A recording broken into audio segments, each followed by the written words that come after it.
Good afternoon, honorable chair and speakers, distinguished delegates, ladies and gentlemen.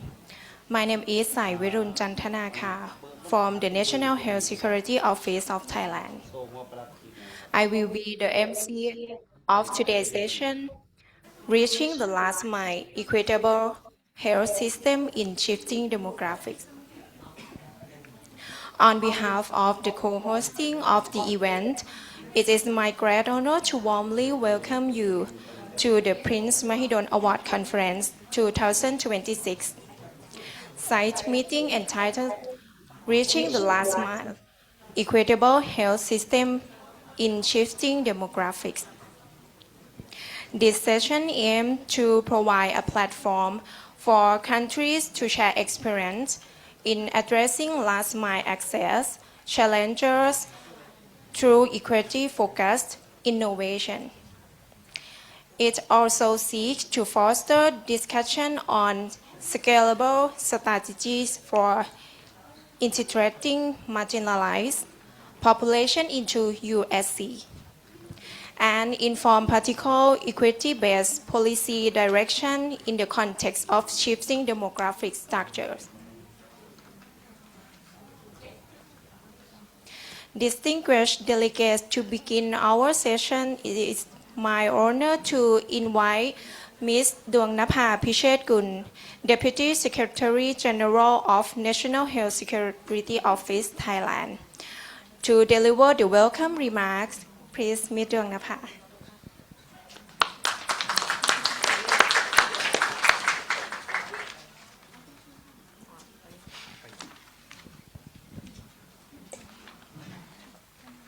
Dr. Chakarat Pitayawong Anon, Advisor Level Acting Director Global Health Division, Ministry of Public Health. Mr. Shinsuke Sakudo, Chief Representative JICA Thailand Office. Honorable Speaker, distinguished guests, ladies and gentlemen. Good afternoon. It's truly a pleasure to welcome you to all today. On behalf of the National Health Security Office of Thailand, I would like to warmly welcome all of you to Bangkok and on this site meeting, Reaching the Last Mile Equitable Health System in Shifting Demographics. As we all know, progress toward universal health coverage has brought important gain, but it has also slowed in recent years.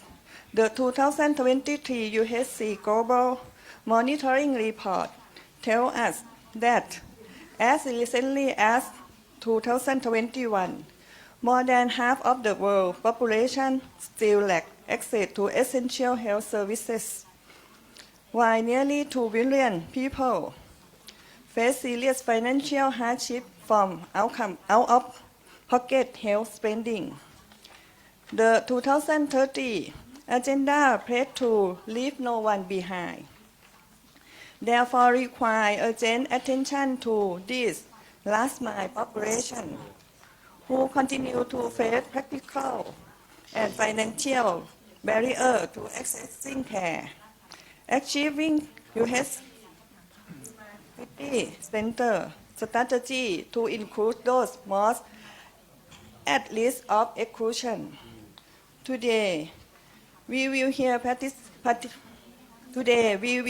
practical experience and innovative approach from Japan, the Philippines, Indonesia, and Thailand. These examples show us that even in times of rapid demographic change, equity-centered policy can make health systems more inclusive and more resilient. Through the partnership project for global health and UHC Phase 3, our shared goal today is to exchange lessons learned, explore solutions, and identify policy direction that can help bring marginalized population into UHC. I sincerely hope that today's discussion will inspire concrete action and contribute meaningfully to advancing the 2030 agenda and turning the promise to leave no one behind into real progress. With that, I look forward to the very successful and fruitful meeting. Thank you very much.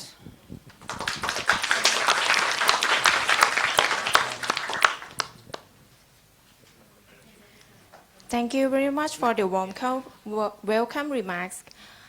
Next, I would like to invite Dr. Chakarat Pitaya Wonganon, Advisory Level Acting Director, Global Health Division, Office of the Permanent Secretary, Ministry of Public Health, Thailand, to deliver the opening remarks on Thailand perspective on reaching the last mile. Please, Dr. Chakarat.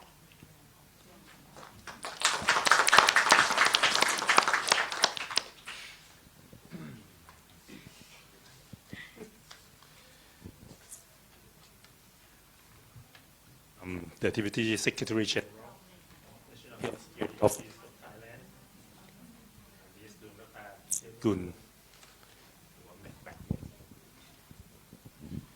Thailand, the Chief Representatives of JICA Thailand Office, Mr. Shusuke Sukado, Honorable Speakers, distinguished guests, ladies and gentlemen, good afternoon. It is a great honor for me to participate in this warm feeling side meeting here.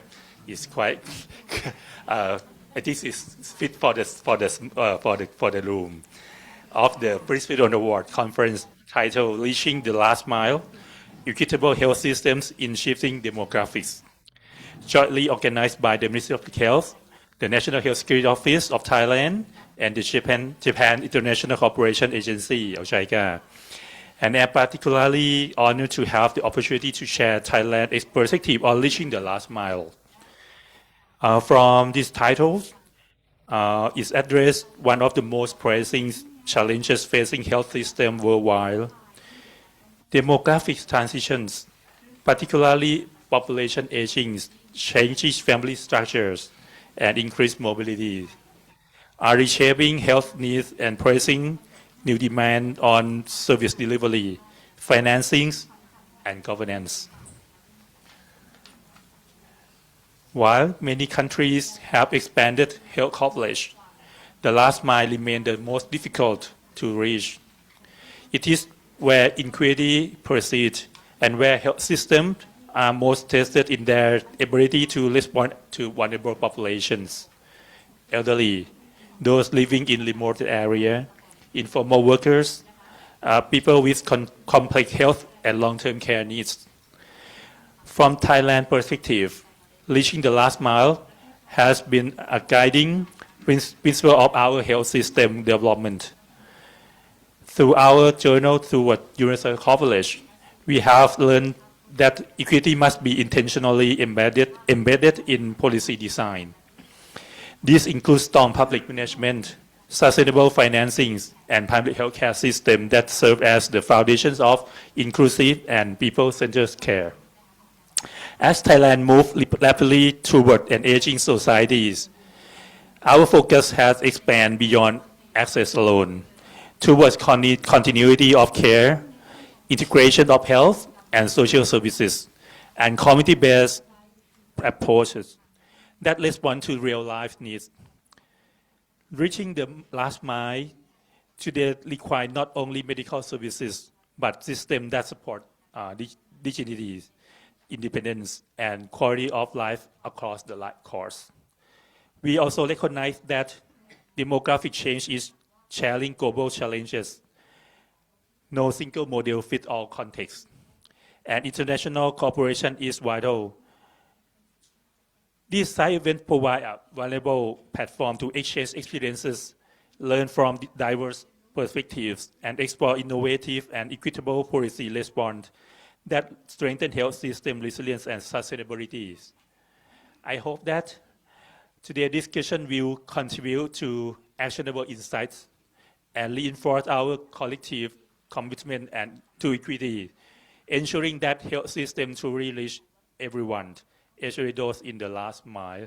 I would like to open this side meeting today. Thank you very much. ขอบคุณครับ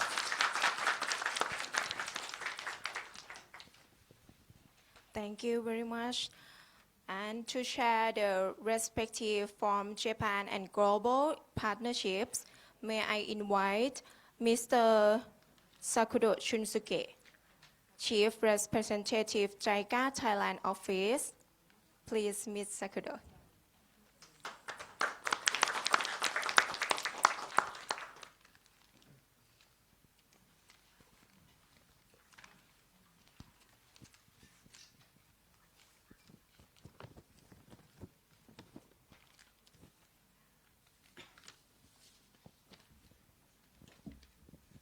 Good afternoon, ladies and gentlemen, and dear colleagues. It is my pleasure to join today's side meeting on reaching the last mile, equitable health system in shifting demographies. On behalf of Japan International Cooperation Agency, I'd like to express my sincere appreciation to Mr. Chakrat and the colleagues from Ministry of Public Health, and also National Health Security Office, headed by Ms. Donnappa today, to co-organizing this event, and all partners for joining these timely and important discussions. Across Asia and beyond, countries are experiencing profound demographic changes. Aging populations, urbanization, migration, and increasing diversity in legal and social status. These shifts are placing new demands on health systems, not only in terms of efficiency, but also in terms of equity. Even where national health coverage has been formally achieved, reaching those at the last mile, the most vulnerable, the hardest to reach, and the least visible remains shared challenges. From Japan's perspective, this agenda is of particular importance. While Japan has achieved near universal legal coverage, but our experience shows that ensuring effective access, especially for socially and economically vulnerable populations, requires continuous policy adaptation at both national and local levels. At the same time, we recognize the value of learning from countries such as Thailand and the Philippines and so on, which are addressing the last mile challenges under very different demographic and socioeconomic conditions. Thailand's experience with universal health coverage offers important lessons for the region and beyond. Through JICA's long-standing cooperation with Ministry of Public Health and National Health Security Office under the Global Action for Universal Health Coverage project, we have seen how strong policy commitment and capable institutions and continuous learning contribute to resilient and inclusive health systems. We are also encouraged by Thailand's growing role as a regional learning hub, sharing practical experience with neighboring countries and other regions. Demographic changes reminds us that UHC is not a static achievement. Health system must continuously evolve, strengthening primary health care, improving access in hard-to-reach settings, and responding to emerging social and fiscal realities. In this context, international partnership and mutual learning are indispensable. By sharing experiences and practical solutions, we can develop scalable, equity-centered approaches aligned with the 2030 agenda. So I hope that today's dialogue, bringing together policymakers, practitioners, researchers, and development partners will generate concrete insights on how we can collectively reach the last mile in a rapidly changing demographic landscape. In closing, I'd like to reaffirm JICA's commitment to work with all of you toward more equitable inclusive, and sustainable health systems. And I look forward to productive and inspiring discussion today. Thank you very much.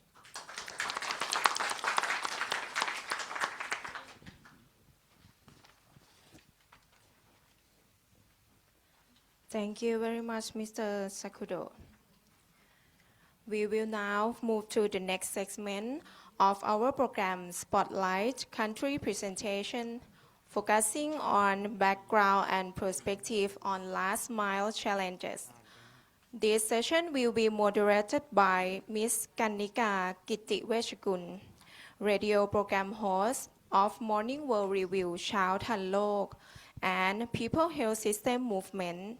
At this point, I am pleased to invite our moderator, Ms. Kannika, to take the floor and guide us through the Spotlight Country presentation. Thank you very much, Nong Vi. She's a good MC. Welcome distinguished guests of PMAC and all concerned body who are contribute to the reach of the last mile toward universal health coverage. Particularly our participants who working with and for fragile and vulnerable group, including displaced persons, stateless individual, and urban and rural poor, remain disproportionately excluded from care. Thank you for coming to this session. As you can see, that is very warm, warm room right now. I'm really sorry. Maybe we can put more chair, one more or two row. Yeah. Let me remind you again that this objective of this seminar are to share country experience. We have Japan, Thailand, the Philippines and Indonesia in overcoming last mile challenge that the representative from Thailand Public Health already said the last mile is the most challenging with equity focused innovation. So we really require the innovative dialogue, facilitating dialogue on scalable strategy to integrate marginalized population into USC and develop actionable equity-oriented policy recommendation responsive to demographic transition. So this seminar will divide into two parts. First, spotlight country presentation, background and perspective on the last mile challenge. And then we will follow by the panel discussion, leaving no one behind, what works, what doesn't, and what next in multi-stakeholder innovation. I will ensure you that the informative country presentation will lead to the enriched discussion. Firstly, I would like to invite Mr. Anak Pitak Thanin, Chairperson of Working Group of Improving Access to Health Insurance Service for Thai with Citizenship and Legal Status Issue. Under this working group is under the subcommittee of participation of National Health Security Board, Thailand.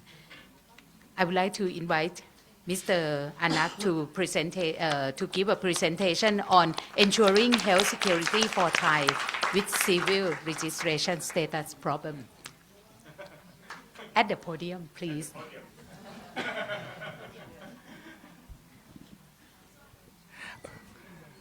Okay.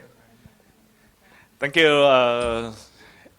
the organizers, to invite me to share.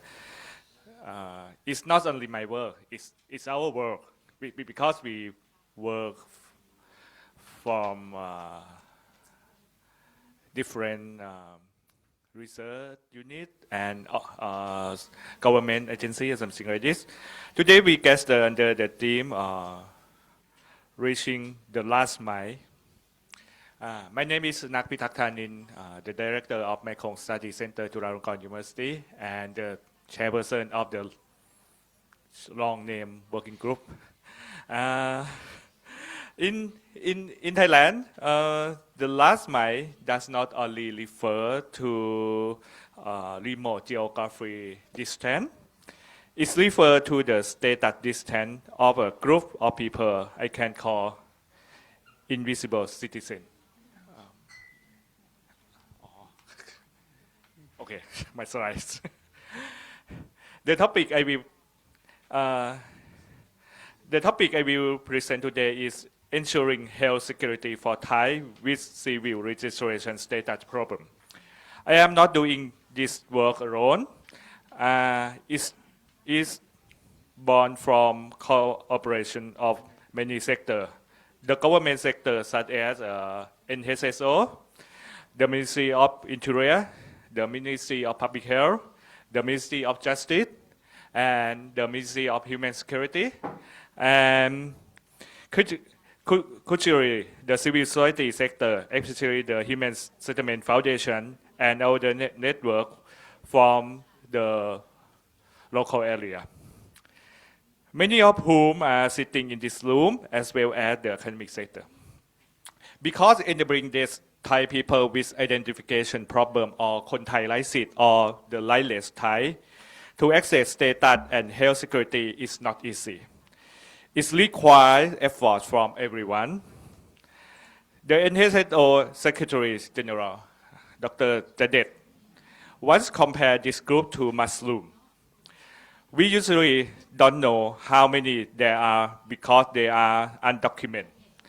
But they pop up and become visible to us only when they are in distress and need help accessing social and health service.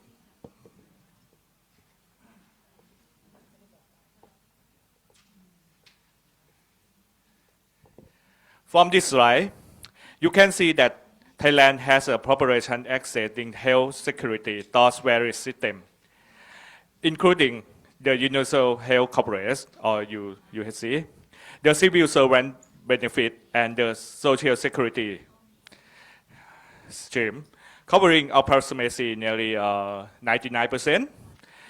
This number might change a little, but the reality is hundreds of thousands of people are still left out the system. It is important to clarify that these people are not part of individual mentioned in Cabinet Resolution of October 2024. That group is mostly state-led people who are already covered by separate Ministry of Public Health Fund. So, who exactly are the lightless Thai or the Thai people with identification problem or คนไทยไร้สิทธิ์ in Thai? Simply put, they are not strangers from afar. They are people born in Thailand with two tribals, but they have simply fallen out of the civil registration system. Some were not registered at birth by their parents. Some had their name moved to a central house registration, or some had their name disposed status from the system because they had been contact authority for a long time. These people are scattered everywhere. Many are domestic migrant workers who have moved for work, distance them from their original home and cutting off contact with district authority or relative. Many are homeless people for whom it's very difficult to find a relative to verify their identity. And a large number are villagers or the local people or ordinary people who have lived in their community since birth. Never see them every day, but no one knows that they represent the Thai people with identification problem.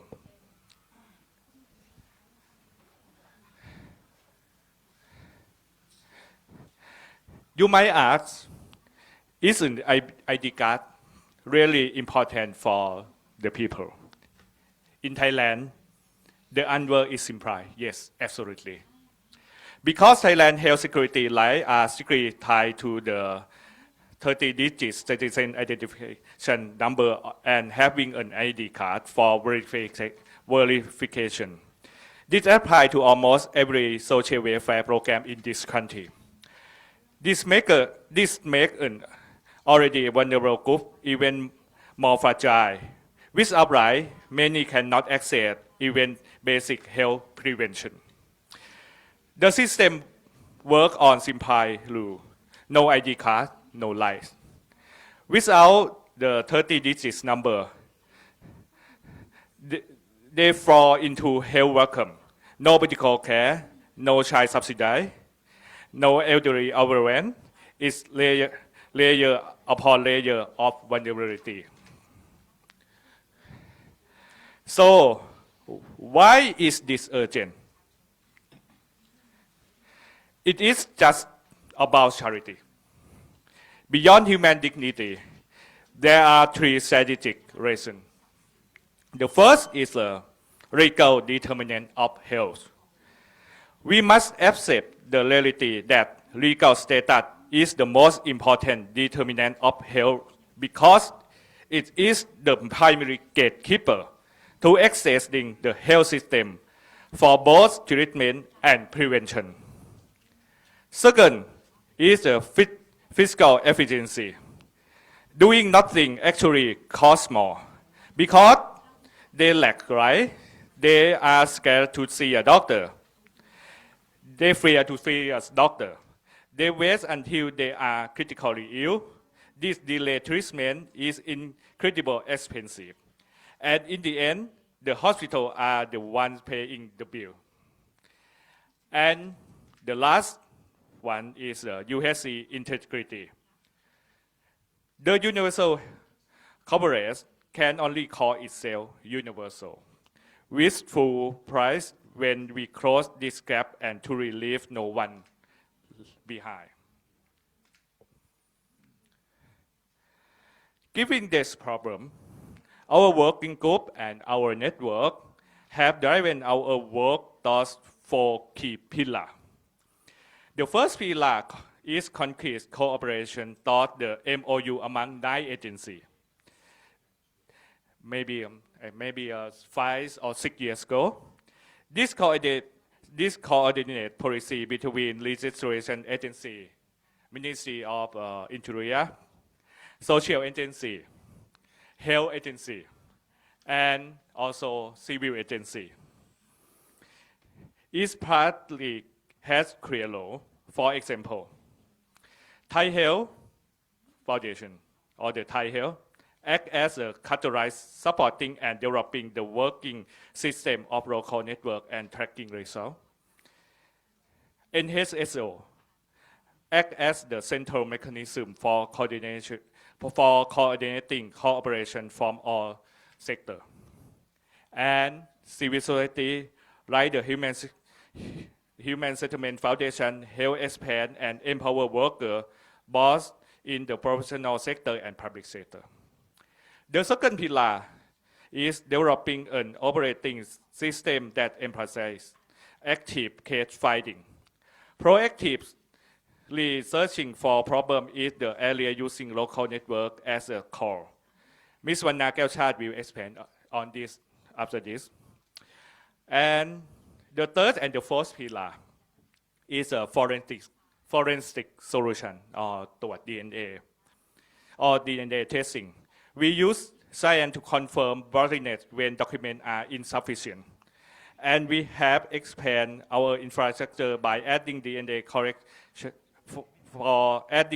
correction points to 30 network hospitals nationwide, working with local CSO. This means the case no longer has struggled to travel all the way to Bangkok to prove their identity. This picture you see here is a signing ceremony of the MOU on developing access to health security right to this group among 9 agencies in 2020. This picture is not that ceremony. It's a symbol of cooperation that is still alive today, that the working group mechanism that continue to drive this MOU and into tangible action.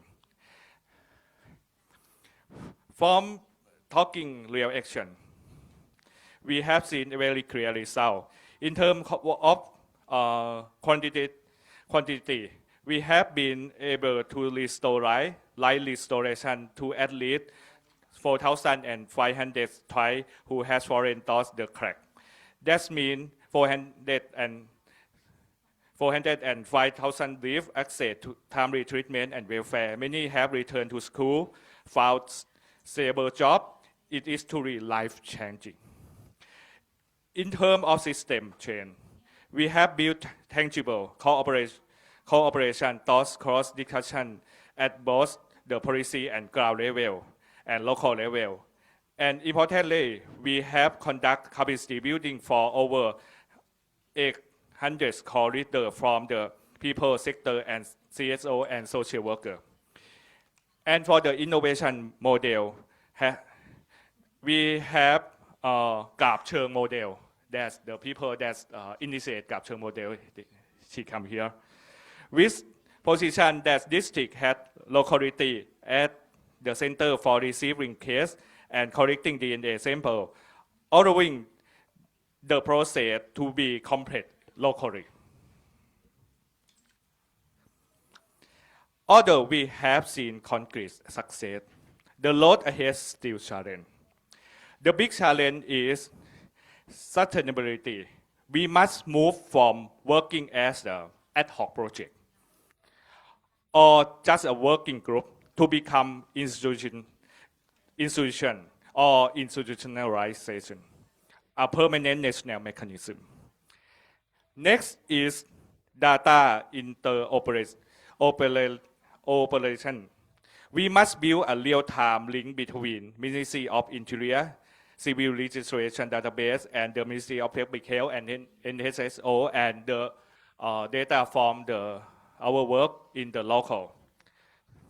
Why it is crucial? Because currently, their system don't talk to each other. We need them to sync in real time.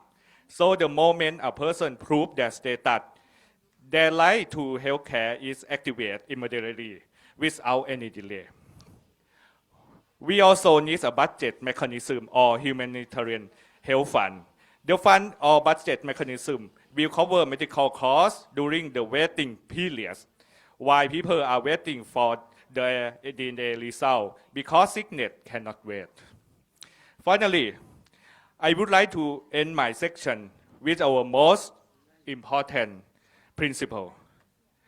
Human dignity first. Human dignity must come before document. Healthcare is a fundamental right. No one should be denied care simply because a single piece of paper missing. Let's work together to make no one is left behind. A reality for every Thai person, not just a slogan. Thank you, everyone. Thank you very much indeed for your presentation, Mr. Anak. I know that 6-7 years of work and so many organizations and stakeholders that working together can't be packed in just only 12 minutes. Thank you so much for done it.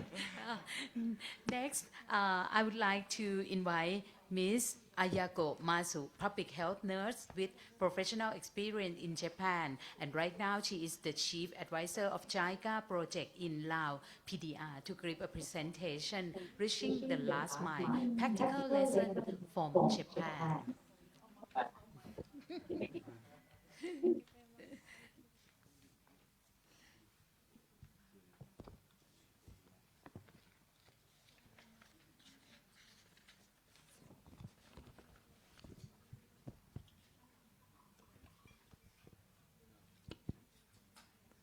สวัสดีครับ Good afternoon, everyone. My name is Ayako Masu, and I'm a public health nurse with expertise in community health. And now I'm working on the chief advisor for JICA project on nursing and midwifery, continuing professional development in Lao PDR. So today, many participants than I expected. So surprised that.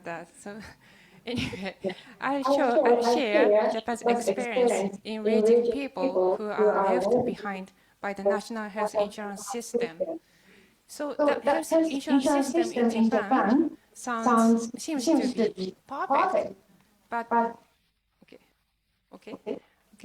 So Japan's system seems to be perfect, but it does not fully cover. It proceeds automatically.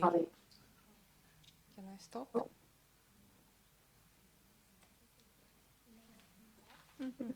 I press anything here. Okay. Thank you. Sorry.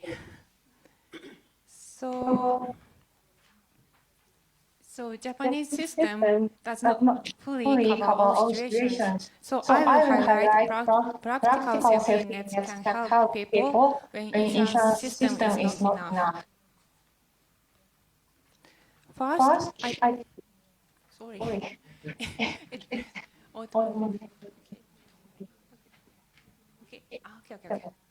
So first, I'd like to briefly introduce the National Health Insurance System in Japan. We have three main insurance systems, and the total coverage is over 98%.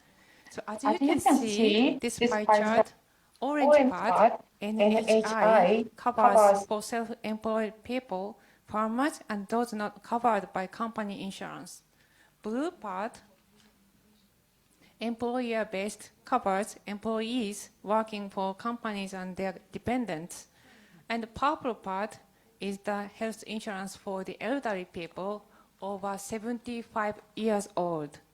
In addition, you can see 1.6%. So public assistance provides financial and medical support by the government. It sounds good, it sounds perfect, but however, there are strict eligibility criteria and the social stigma. That's why the percentage is not high. So today, I focus on the orange part, NHI. It's under this insurance. Patients pay 10% to 30% of the cost at the hospital, and the co-payment percentage depends on their income. However, not everyone can afford pay these costs. Some people are extremely low income and give up going to hospitals because they cannot pay at the hospital. And others cannot pay health insurance premiums due to sickness or job loss. In such situations, in Japan, local governments play a key role in providing safety nets for people who cannot access care through health insurance alone. They offer flexible and individualized support at a local level. So as a case study, I will introduce Taito City. So does anyone know this city except Japanese? So this city is very famous for tourists because there is a Asakusa, Ueno, and a part of Akihabara. Everyone loves these places, I know that. So today, the casework city is Taito City in Tokyo. So let's have a quick overview of this city. So the population is about 211,000. Taito City is very small in size, about 10 square kilometers. The average age is relatively high at 46 years old. The national health insurance coverage is also higher than the national average. However, you can see the collection rate, 88%. So it indicates not all people are able to pay. The proportion of people receiving public assistance is about 3%, which is double the national average. In summary, this city is characterized by population aging, poverty, high demand for support for vulnerable people. Because of these challenges, local government support is very important. Okay. So these are the examples of safety nets that Taito City provides. So there is a reduction in insurance premiums for low-income individuals, and the payments can be reduced or exempted in unexpected situations such as bankruptcy, unemployment, or natural disasters. And you can see the second one from the top. So this is new schemes for the Taito City. people are not required to pay during pregnancy and after childbirth because many people cannot work easily in such situations. So the next question is how to effectively connect people who need these safety nets with these support systems. I will explain the approaches on the next slide. Thank you. So to reach people who need safety nets, several approaches are used. So first one, blue circle, so outreach by public health nurse. First, public health nurses conduct home visits and the community outreach. They assess the situation, what kind of problems they have, and what kind of difficulties they have. Through this relationship with vulnerable people, public health nurses help ensure no one is left behind. And the second, orange circle, information comes from community. Can you imagine that? So community welfare volunteers, we called Minsei-in, regularly visit older people living alone and the people with disability, etc., etc. So if they notice any problems, they report the situation to the local government. So, and also family doctors contact the city if they worry about the patients who used to visit regularly the hospital but stop coming. So the home doctor is worried about the patient and then report the local government. And third is purple circle. So local governments collaborate with NGOs and the NPOs. In Taito City, many NGOs provide free medical consultations and medical care. Some organizations have shelters for homeless people. And through these activities, NGOs connect people to safety nets. And the fourth, green circle. So finally, collaboration between the health sectors and the welfare sector is essential when basic living conditions are unstable. So medical care alone is not enough to keep health. Everyone can imagine that. And support for housing, food, and employment is critically important. For this reason, in Japan, staff from the Department of Healthcare and the staff from the Department of Welfare work together. So these approaches help make sure the people in need are not left behind and can access the support they need. Thank you. So this is a final slide. And the key message is, even with the national health insurance system, some people still cannot access health services, but safety nets are effective, and that there are ways to connect them to support. However, this is the point. So local governments do not unlimited resources, not only budget, but also human resources. So, I mean, it is not impossible to apply exemptions or reductions to everyone. So what requires for sustainable support for vulnerable people is support must be assessed individually based on each person's ability to pay, such as case-by-case approaches and the flexible needs-based government responses and the capacity building of frontline staff. So health insurance is essential, everyone knows, but it is not enough on its own. These approaches help each people who need support with the limited resources of the government. I sincerely hope that Japan's experience can contribute to your country. Thank you very much. Thank you very much indeed for your insightful presentation, Ms. Masu, because everybody, I think most of the people always think that Japan have no problems, Japan rich country, but your presentation gave us very insightful that every country has their own challenge, how we can overcome it. Thank you so much. Yeah. Next. Next, I would like to invite Dr. Joseph Anthony Lachika, Vice President, Member Management Group of Philippine Health Insurance Corporation or PhilHealth from the Philippines. You have a floor to give us a presentation reaching the last mile from legal coverage to real access through primary health care package.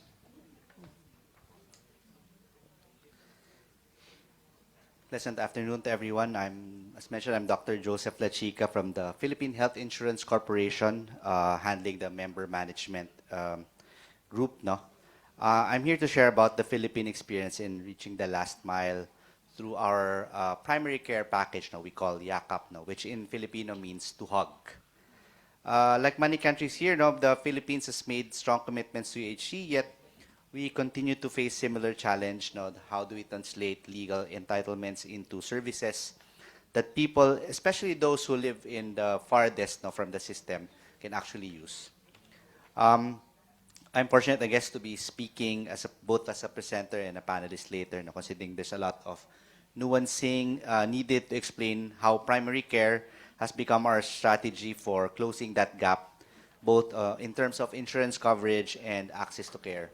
Mind you, there's a lot of things that I could talk about when tackling the topic of last mile populations, but in the presentation you'll see the focus on primary care.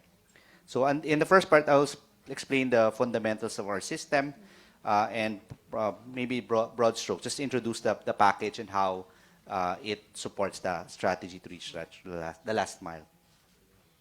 So globally, progress towards UHC is slowing. So as mentioned earlier, estimated 4.5 billion lack adequate access to essential health services, and a great number of them experience financial hardship due to out-of-pocket spending.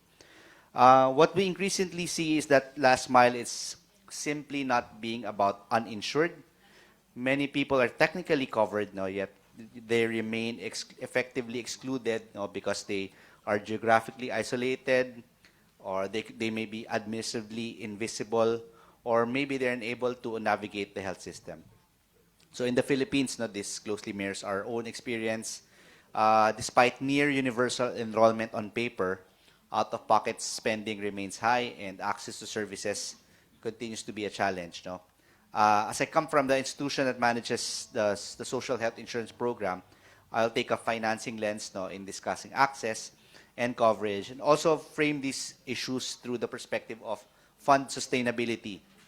After all, sustaining benefits is essential to improving access. So from the legal standpoint, the Philippines has decisively addressed the coverage question. Under our Universal Healthcare Act, every Filipino is automatically enrolled in the National Health Insurance Program, including overseas workers also. And eligibility is immediate, and membership is classified based on the capacity to pay. Individuals with gainful employment and financial ability to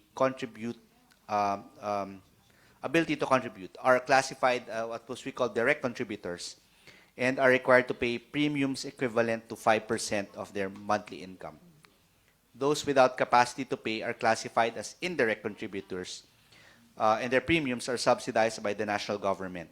So there are also groups included, mandated by special laws to be part of the indirect contributors. So they call solo parents, some senior citizens, and people with disability. While this framework was designed to remove administrative barriers and simplify access to care under social insurance, particularly for the last mile population, it also presents a lot of significant operational challenges.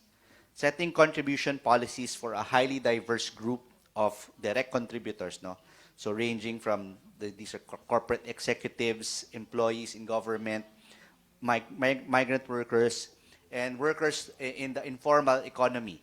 So this requires a delicate balance between the need to ensure financial sustainability and also to avoid undue financial burden on households no, who are required to pay. So, moreover, because all members are immediately eligible to avail benefits, the system has limited leverage to ensure those with ability to pay actually do so, no, posing an ongoing challenge for long-term sustainability. So we have a challenge even for professionals, like lawyers and doctors, some of them doctors. We have a challenge also in making them contribute to the program. So translating coverage now into actual access is where supply side constraints they quickly emerge. No? So many last mile communities continue to face inadequate primary infrastructure, particularly in rural areas and geographically isolated areas. In island municipalities or province or communities separated by mountains, access may be limited to a barangay health station or a small community facility, often few and far between, and most often under-resourced. These structural gaps are compounded by persistent shortage of doctors and other health workers. So as you can see, a lot of issues in our country of nurses leaving to different countries. A distinct group, migrant workers face a distinct set of challenges. While many are covered by health systems in their host countries, a significant number of them, particularly those in informal or irregular employment, remain without effective health coverage, leaving them vulnerable. I believe also there's a lot of Filipinos here in Thailand, and this probably covered that, discussed earlier. On the demand side, behavioral and systemic barriers that limit access to care are, of course, well documented. Awareness of available benefits, including the ones for hospitals, remains uneven. Decisions about when to seek care continue to influence health outcomes, with many individuals delaying consultations for a variety of reasons, most notably the lack of resources to cover the non-medical cost of accessing services. A large share of Filipinos work in the informal sector and experience unstable and unpredictable incomes. Even migrant workers who we feel may have some better employment opportunities have often faced similar constraints and are not always able to constantly meet their financial obligations to the PhilHealth. Last mile populations in geographically isolated and disadvantaged areas, including rural communities, indigenous populations, are generally classified as indirect contributors and are supported through various government social protection programs, such as cash transfer, direct subsidies, and the like. However, public subsidies are inherently constrained, and as a result, sustaining coverage for these populations require continuous advocacy for health financing, even as multiple social programs compete for limited public resources. So these challenges highlight that last mile gaps are driven as much by access and affordability as by coverage, which is why we placed primary care at the center of our last mile strategy. So this is our program, the Yaman ng Kalusugan program, builds on earlier primary care initiatives by integrating doctor consultations, outpatient diagnostics, essential medicines to a single coherent benefit package, set of packages.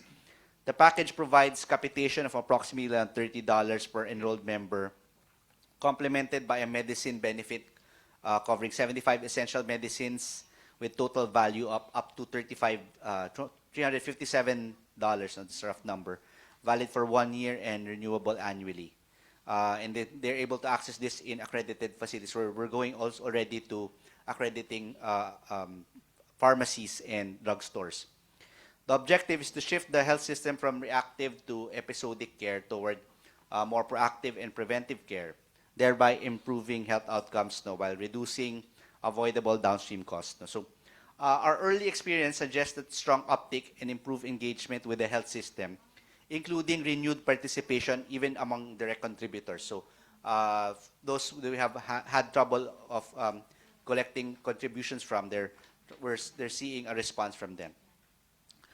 Importantly, YACAP has also strengthened our public policy support for primary care and for the program. We have seen increased national government financing in the current period, alongside promising discussions we've been having with our key policymakers on further sustained investments in primary care and in the National Health Insurance Program in the coming year and hopefully the years to come. So to end this presentation, I just want to sum it up saying that automatic enrollment is, of course, necessary, but it's insufficient, and primary care is primary care financing is a tool that we are betting on for reaching the last mile.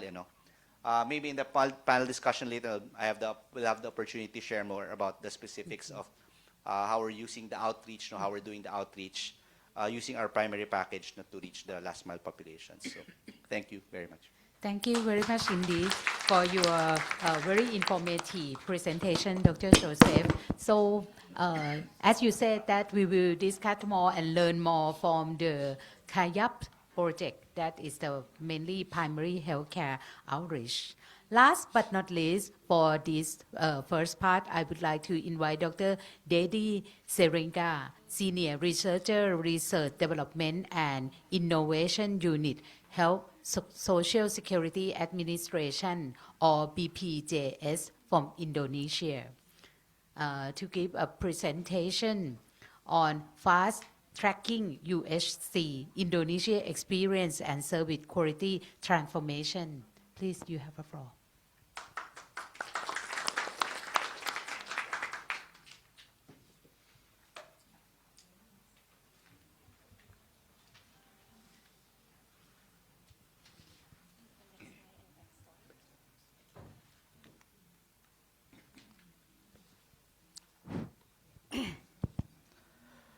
Good afternoon, everyone. Swastikap. I hope you are having a wonderful day. Introduced, my name is Dedi Siregar, as you mentioned.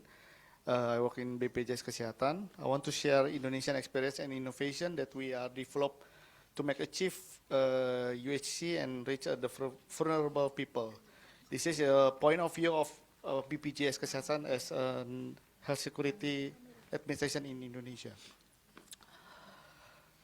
We are a large country and archipelago that can be evaluated and so can be challenges, especially for our program, which has many island, language, ethnics, and district region must have coordination.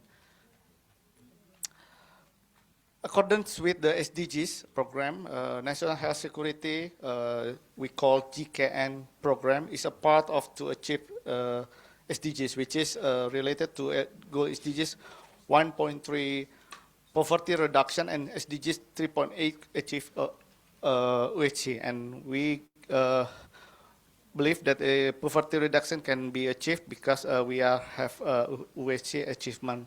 And with the benefit of our program is health promotion, specific prevention, early diagnosis and treatment, disability and limitation, and rehabilitation.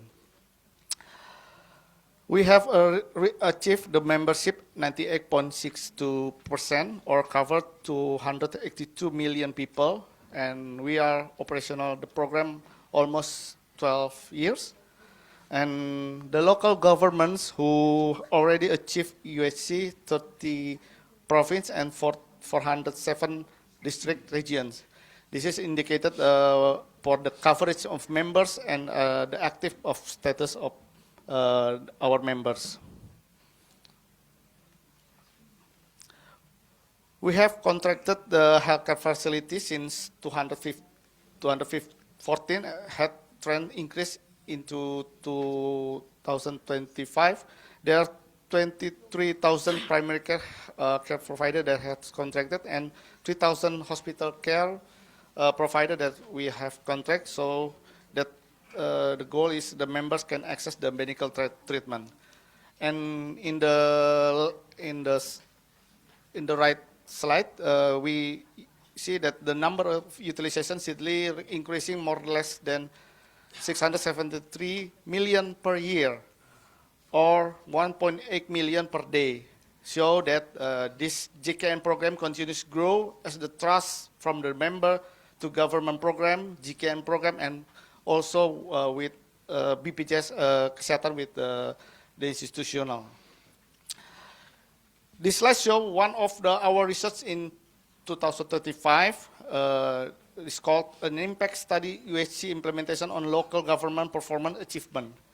We analyzed 5 years trend from independent data of Data National Social Economic Survey, Data National Health Survey, and others indicator data that show the performance of indicator of local government and also data BPJS Kesehatan. So the results show more expansion district who join and achieve UHC. There is a different government who implementation UHC with more better than with the non-UHC in indicator of number of access to medical treatment, supply side health facility, and more protected financial, so stabilized for household economics. Even though many indicators that we have achieved, but we also face challenges from informal and formal sector about the compliance for the pay the insurance. So about the inactive members and also ability to pay for the members, covered poor population in beneficiary paid by government. Also law enforcement to fulfill implementation in public service, and still as citizens which remain outside or not covered by local government. And the last is the lack of financing in government fiscal.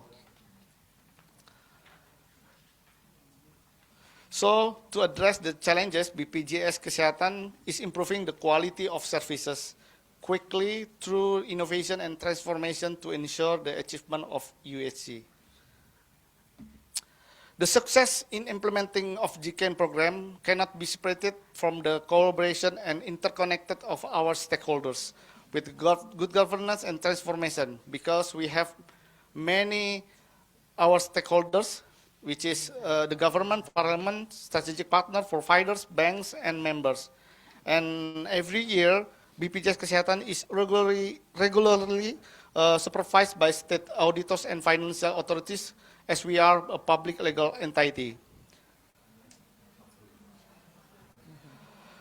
To improve our services and to our members and stakeholders, we have 3 aspects: transformation, service quality, convenience, fast, and equity.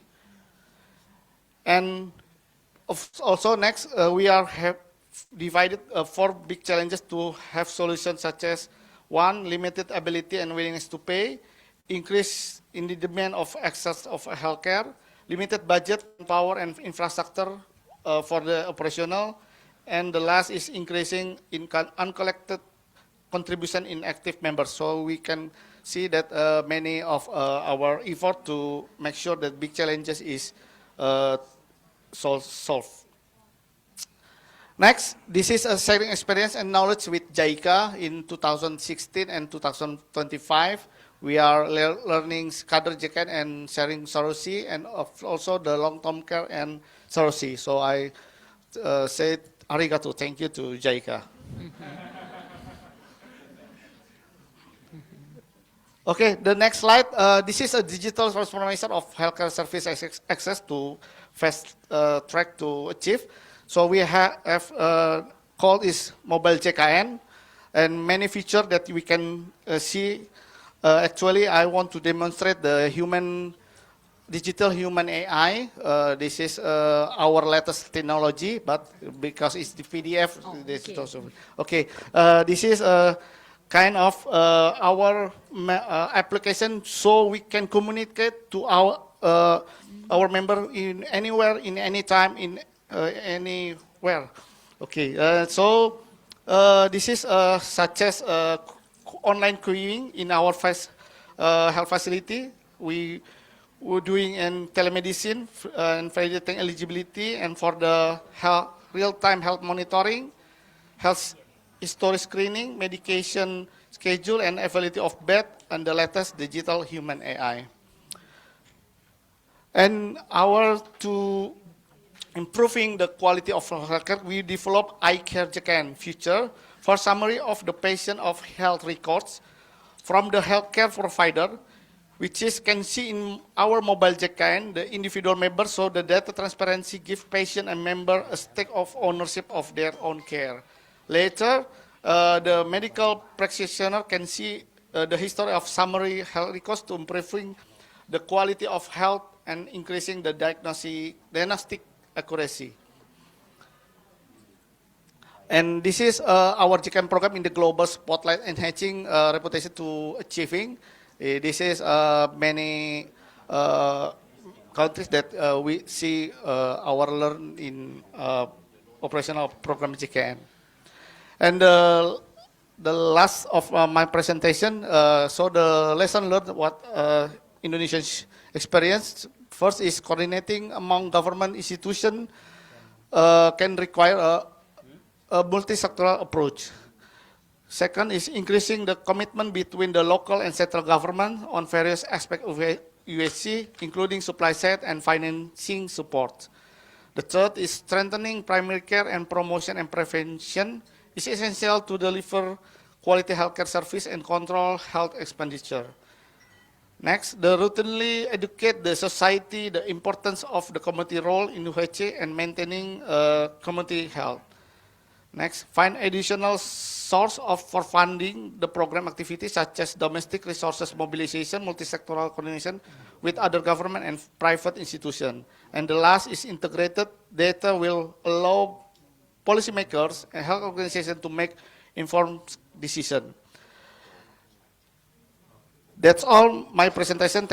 Thank you once again for your time, your attention, and PMAC committee and Thailand government for the invitation. I wish you all safe and journey home, and the event went successfully.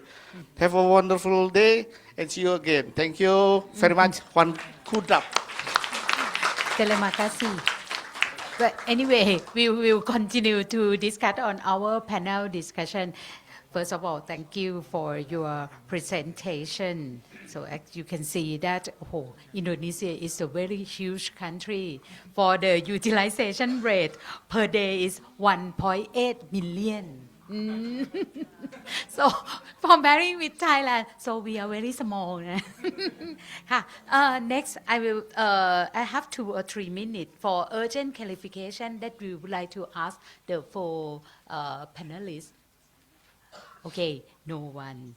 Then I will move to the next, that we will talk, panel discussion, leaving no one behind. Please set up the chair. What works, what doesn't, and what next in multi-stakeholder innovation. From the 4 presentation, we might see some kind of innovation already. But anyway, we will elaborate more and ask the panelists to talk. I would like to invite the 4 panelists, Mr. Wanna Kaewchat, Miss, I'm sorry. Miss Wanna Kaewchat, Project Coordinator, Human Settlement Foundation, Thailand. And she also a board member of Thai USC NHSO. The second one, Dr. Makoto Tobe. He's a senior advisor on health financing, JICA, Japan. And the third one, you already met Dr. Joseph Anthony Lashika from Field Health. And the last but not least again, Mr. Dedi Sirika from Research Development and Innovation Unit, Health Social Security Administration, Indonesia. Yeah. Please. Okay, dear participants, while we prepare the stage for the next session, you are welcome to take a short break, and outside, we kindly ask you to return shortly for panel discussion. Thank you. Mr.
part of the session will be the panel discussion, leaving no one behind what works, what doesn't, and what next in multi-stakeholder innovation.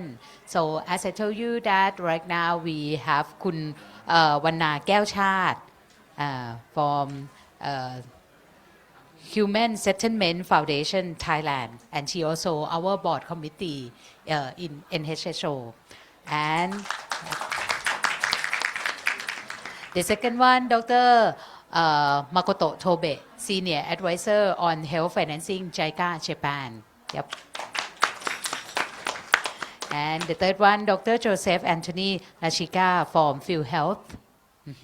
And then we will also have Mr. Dedi Lashika from Research Development and Innovation Unit, Health Social Security Administration, Indonesia.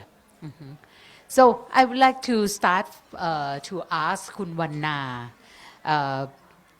คือเนื่องจากว่าขอพูดเป็นภาษาไทยนะคะเพราะว่าคือไอ้การที่จะหาคนไร้รัฐเนี่ยเพื่อให้มามีบัตรประชาชนเนี่ยในแง่หนึ่งเนี่ยมันเป็นเรื่องของเทคนิคเนาะแต่อีกแง่หนึ่งเนี่ยมันเป็นเรื่องของความมั่นคงซึ่งที่ผ่านมาเนี่ยเรียกว่าฝ่ายความมั่นคงเนี่ยก็จะมองเรื่องนี้แบบด้วยความไม่ไว้วางใจอยู่ตลอดเวลาและที่สำคัญมันก็มีเรื่องที่ประเทศไทยเนี่ยหน่วยราชการมันก็มีการทุจริตคอร์รัปชันเนอะในการให้บัตรประชาชนด้วยคณะทำงานทีมงานที่ทำงานกันเนี่ยทำเรื่องนี้ยังไงอะคะเพื่อที่จะสามารถก้าวผ่านเรื่องความที่หน่วยงานเนี่ยมองเป็นเรื่องของความมั่นคงไปได้อะค่ะเชิญค่ะ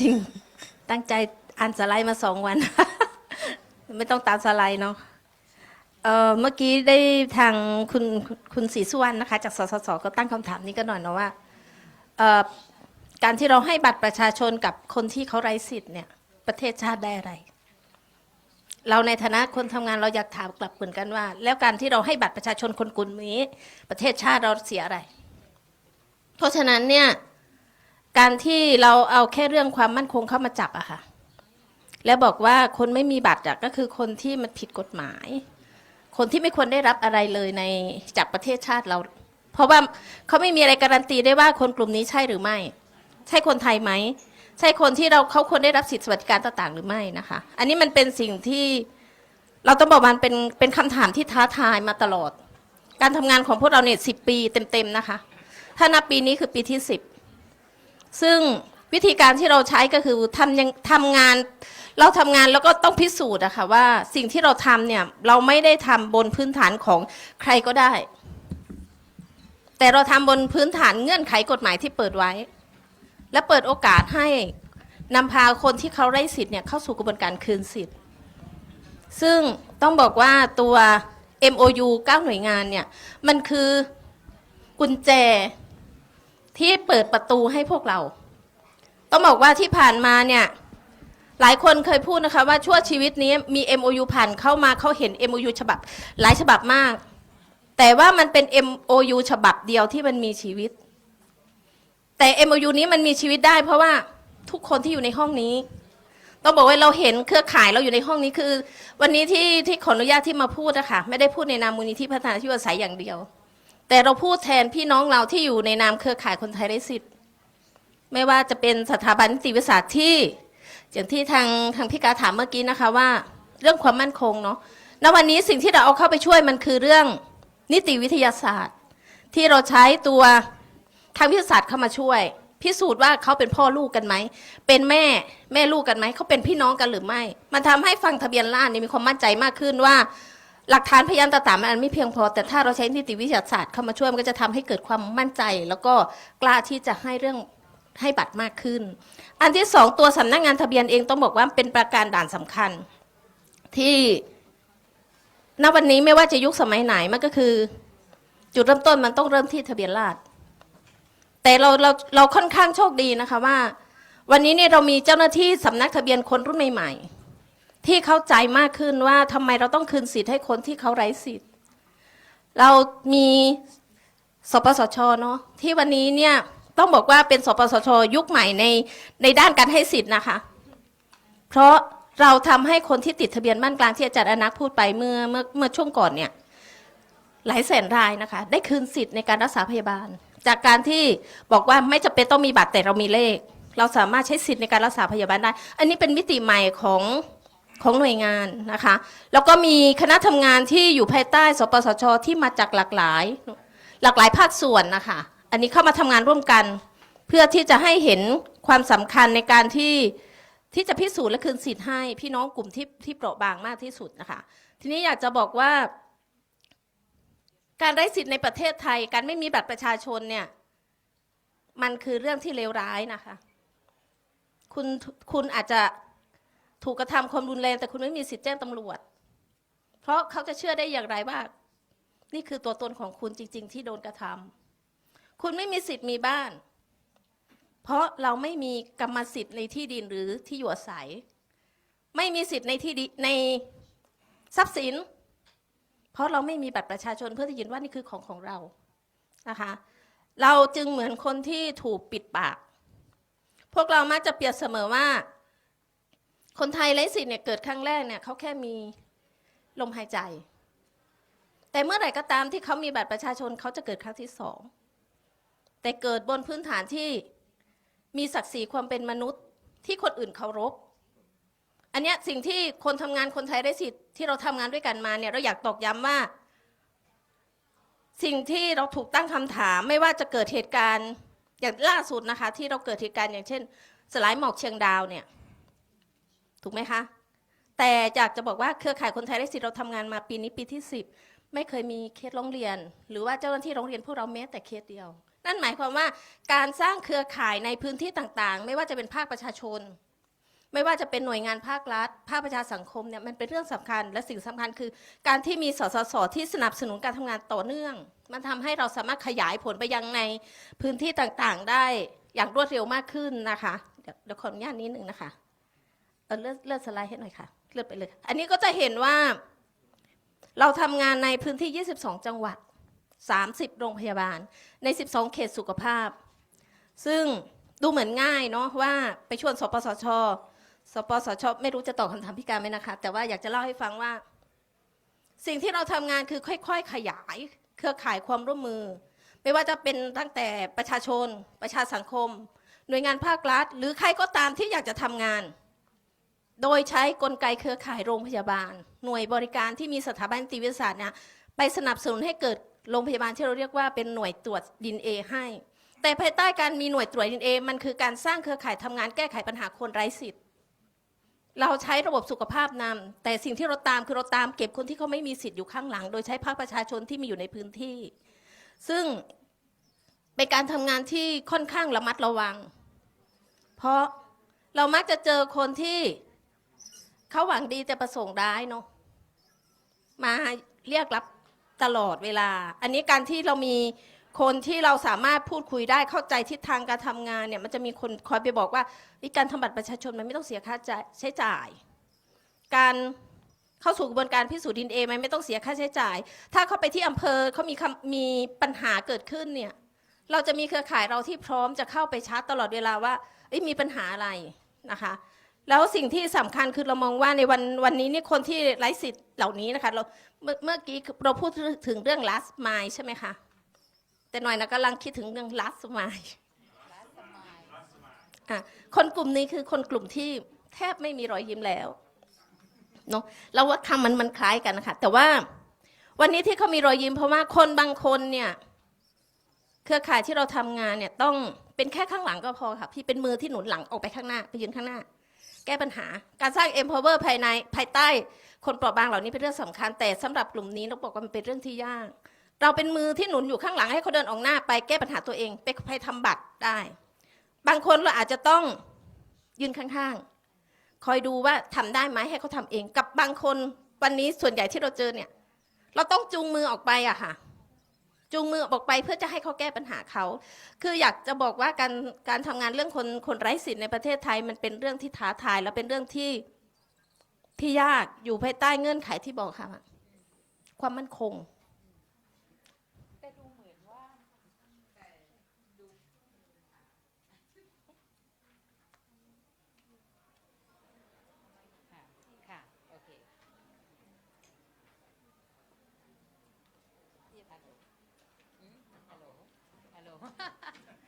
แต่ดูเหมือนว่าคือถ้าบอกว่า MOU นั้นมันเป็น MOU ที่มีชีวิตเนี่ยสามารถสรุปได้ไหมว่ามันเริ่มมาทั้งจากความเชื่อมั่นเนาะเขาเรียกว่าความไว้วางใจซึ่งกันและกัน ซึ่งภาษาอังกฤษเราใช้คำว่า trust เนาะแล้วก็ยังมีเรื่องของevidence base คือข้อมูลที่มันไม่ใช่ว่าจินตนาการเอาว่าคนนี้ใช่คนนี้ไม่ใช่ แล้วที่สำคัญเนี่ยมันคือการฝึกให้คนหน้างานเนี่ยสามารถทำสิ่งที่เป็นในเชิงเทคนิคได้ด้วย สามารถสรุปอย่างนี้ได้ไหมสำหรับนวัตกรรมที่ทีมไทยทำกันเนี่ยค่ะ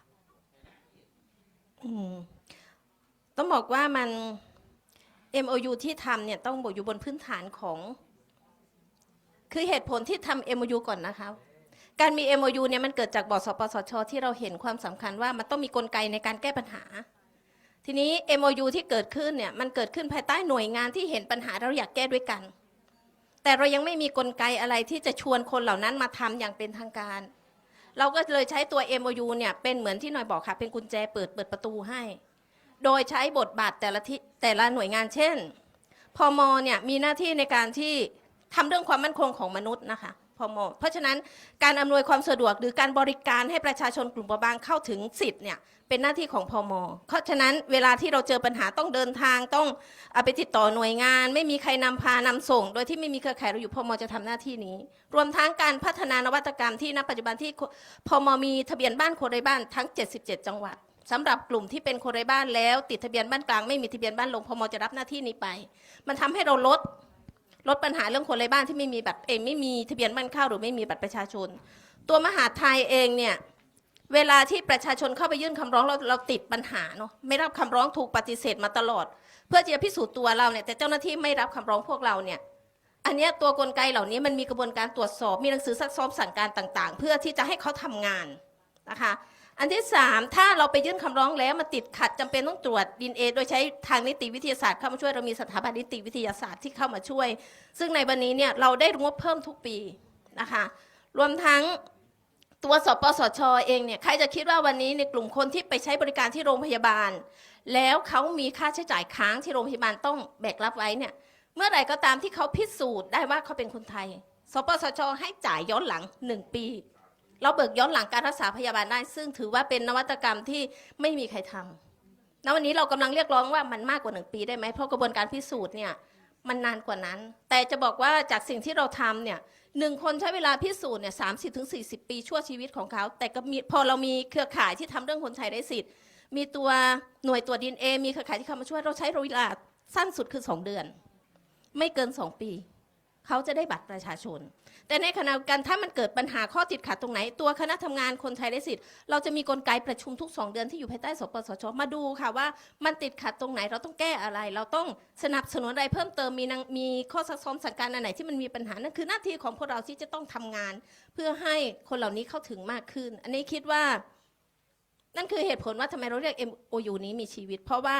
ทุกคนทำหน้าที่แต่ภายใต้บริบทที่หน่วยงานตัวเองมีแต่ถ้ามันติดขัดตรงไหนภาคประชาชนมีหน้าที่ที่จะทำให้ข้อติดขัดนั้นมันหายไปนั่นคือหน้าที่ของพวกเราที่เราจะเป็นคนทะลวงไปข้างหน้าเพราะเราไม่ได้มีส่วนได้ส่วนเสียจากการที่เข้าไปสู่กระบวนทำให้เขาแก้ไขปัญหาได้นะคะนั้นเพราะฉะนั้นมันมีความชอบธรรมที่ถ้าหน่วยงานนี้ไม่ทำภาคประชาชนไม่ได้นี่หน้าที่ไปตามว่าคุณต้องทำอย่างเงี้ยค่ะค่ะขอบคุณมากเลยนะคะ It seems to me that not only searching for the rightless Thai but this kind of work is also searching for like-minded people in various organizations to working together and then to fight all the challenge together นะคะค่ะโอเคค่ะขอเสียงปรบมือด้วยค่ะค่ะ so next we will learn from Japan so many issues that I want to talk but anyway regarding the super age society of Japan what the main challenge of reaching the last mile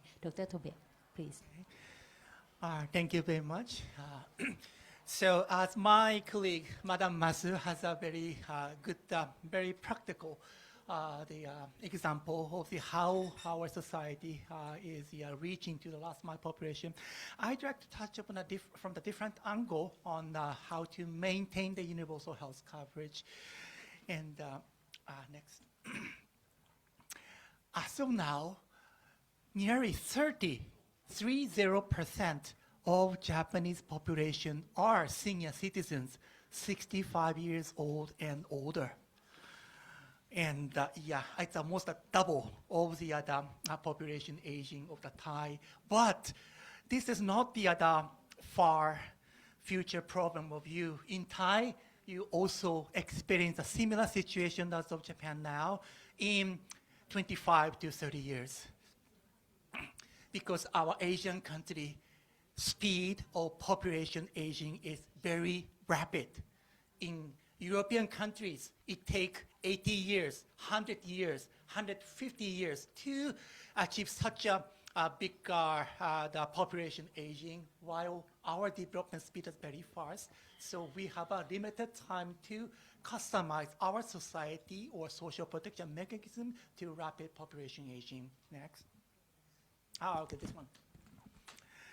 And of course, we are trying to, each people, all Japanese, including myself, trying to make ourselves healthier so that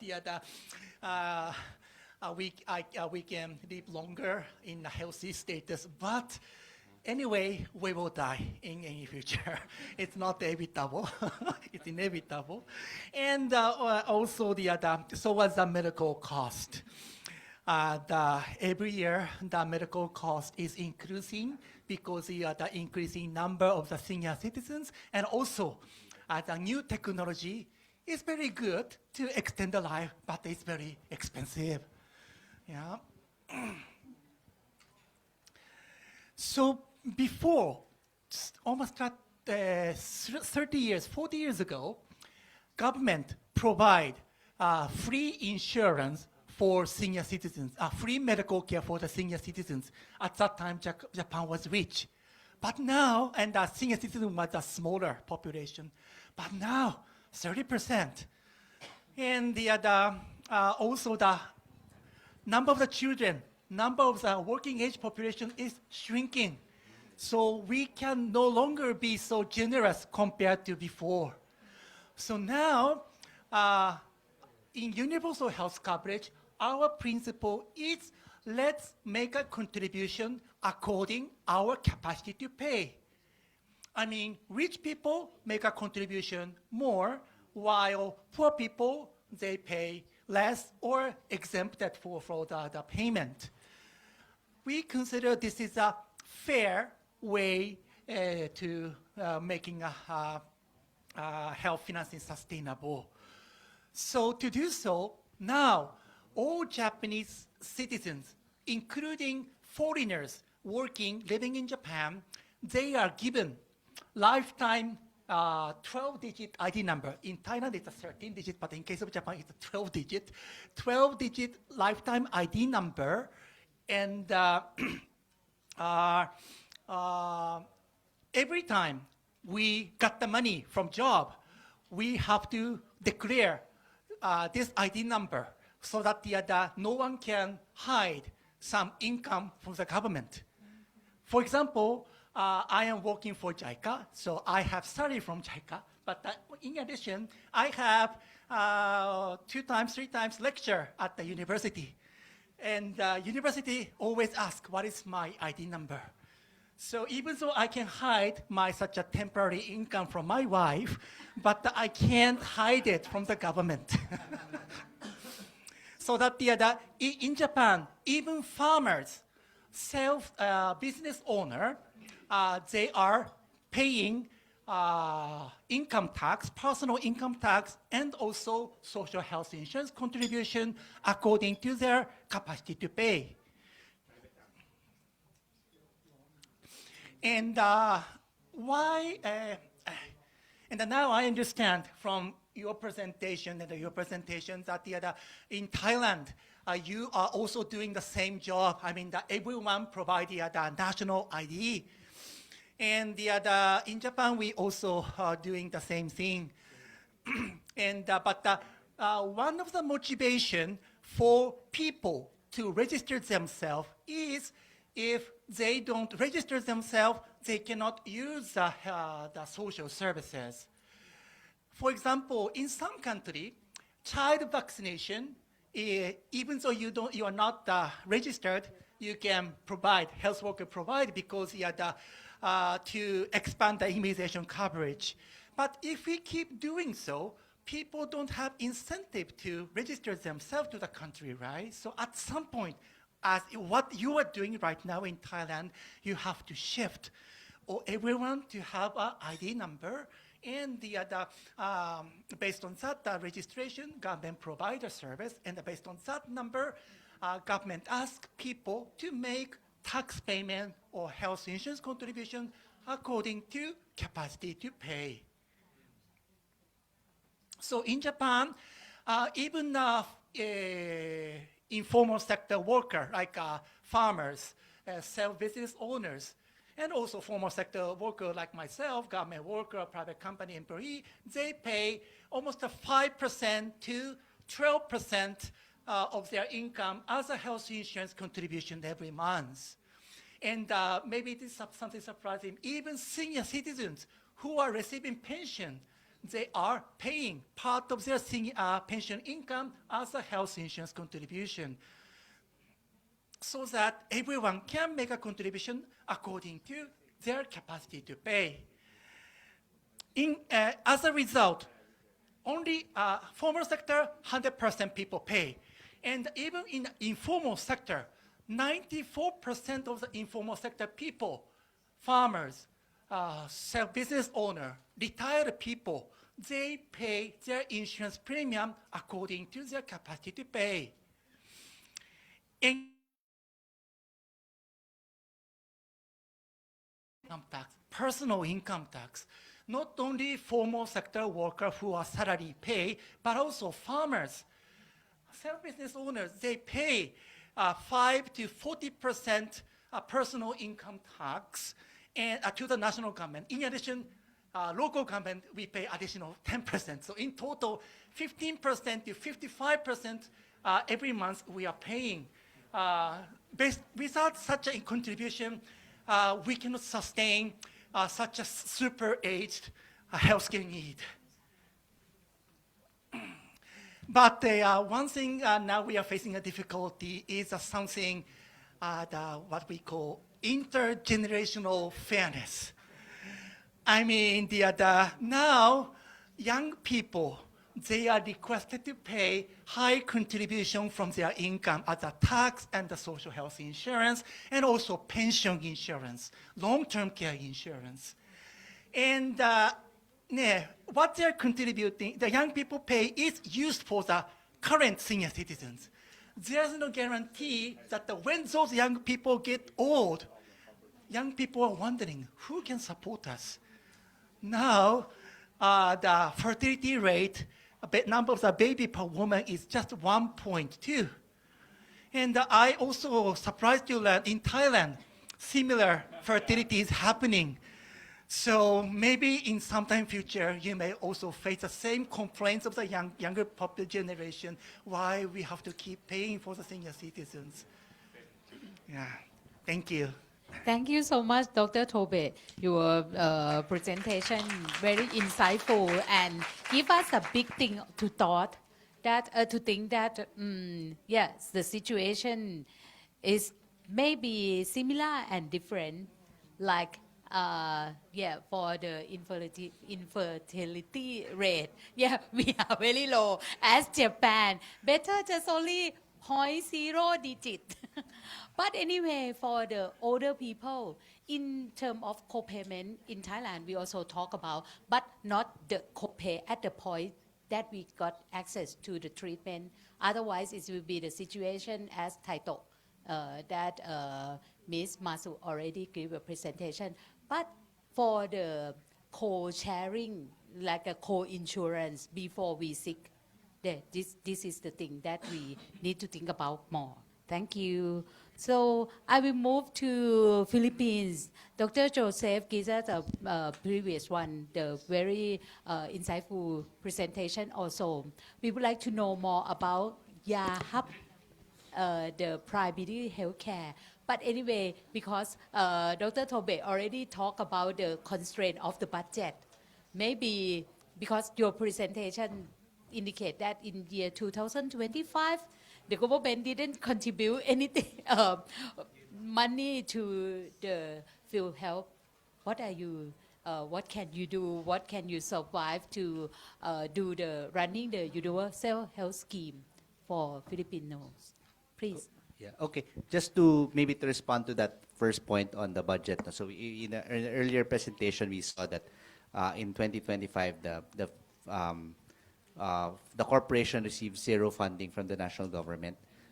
So there was no premium paid for the indirect contributors. So I think there's a political discussion in our country because earlier, so PhilHealth is, has sufficient funds, at least for the next 3 years. We are able to support all the package that we have right now.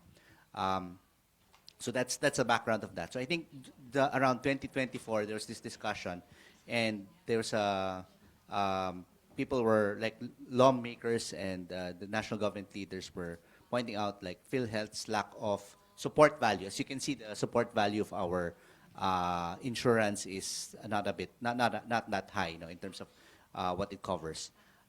So that was a discussion then. So at late 2024, we actually already increased the what we call the case payments for all ICD-10 codes by around 50 to 70%. So we've seen that, and we're seeing that now in terms of this year. We're I think almost significant increase in the benefit payouts for the corporation. So that's a good signal already that we're ready to spend. And the other one right now, which I discussed, the primary care package. It's the focus. It's they want something that the citizens would feel. So primary care is something that I think will be felt by the Filipinos. So that's sort of our way. So that's why right now, as I also mentioned in the presentation earlier, we're seeing a good response from national lawmakers. They're interested. So even some of the former legislators, some of the government officials, they're the ones informing their citizens or the constituents of our package. So I think that's the good sign. So of course we have to operationalize that. So moving on to so maybe just to build on the presentation earlier that I mentioned, like to focus on how we operationalize using that primary care package as a last mile strategy, because this is where many of the challenges happen. So our use of the YAKAP package, the program, relies heavily on community outreach. So we're working closely with local governments, with private providers, and other partners to bring primary care services directly into communities, especially those that are geographically isolated. So because I think eligibility under our system is immediate, so we are able in principle to cover everybody. However, before providers will be paid from primary care capitation, we still need to ensure that the individuals who go to their clinics are properly recorded in our database. So I think that's where also the discussion around ID. So we also have that. We have what they call the PhilHealth identification number. So in practical terms, during our outreach activities, we often need to update member records and issue the PIN. So before we're able to do that. So these activities, they serve the dual purpose. First, they enable access to care, but also they become an important opportunity for us to really update our database. So we see the members' touching point in our system, and we're able to get back an accurate picture of their identity and all the demographic data that they need. But of course, this is easier said than done. In practice, we've learned that systems like this can be vulnerable if you're not careful. Just like case in point, because a significant part, the way we pay the YAKAP, the primary care package, is a capitation. It's half of the funds, almost half of the funds, is really upfront upon what we call a first patient encounter. So it's a process of empanelment to the primary care facility. So half of that is already paid. So this actually created, it can intentionally created incentives for some actors to game the system. We've seen cases where individuals were empaneled to facilities that were technically outside of their jurisdiction. They're very far. So this meant, of course, that those in the community would have to like go far to get to access services. So that's a challenge.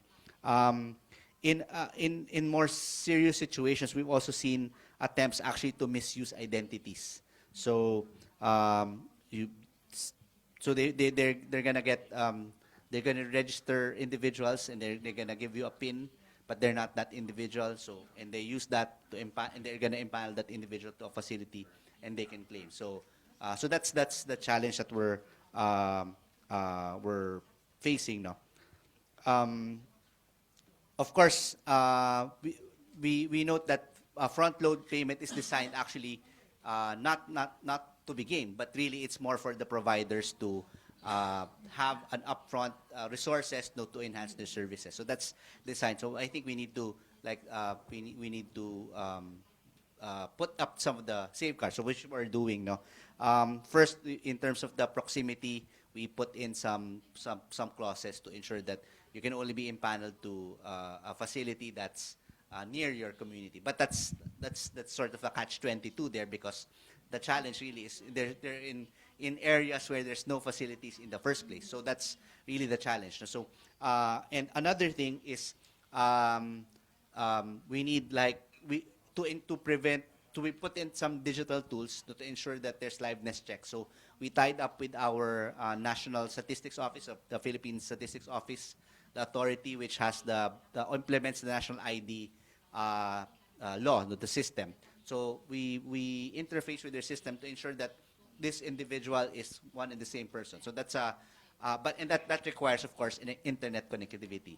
And again, that's another catch-22, because in far-flung areas, this is where there's no internet. So that's a challenge. So that's, I think, in terms of working around that, is really working with local governments and then other private entities to strengthen that system so that we're able to cover those in those last mile populations. So it's really we're in transition. There's something that we've recognized as a challenge, and so we're working on that. So let me go to a different set of last mile populations. There'll be migrant workers. No, so our approach is different. No, so we use primary care.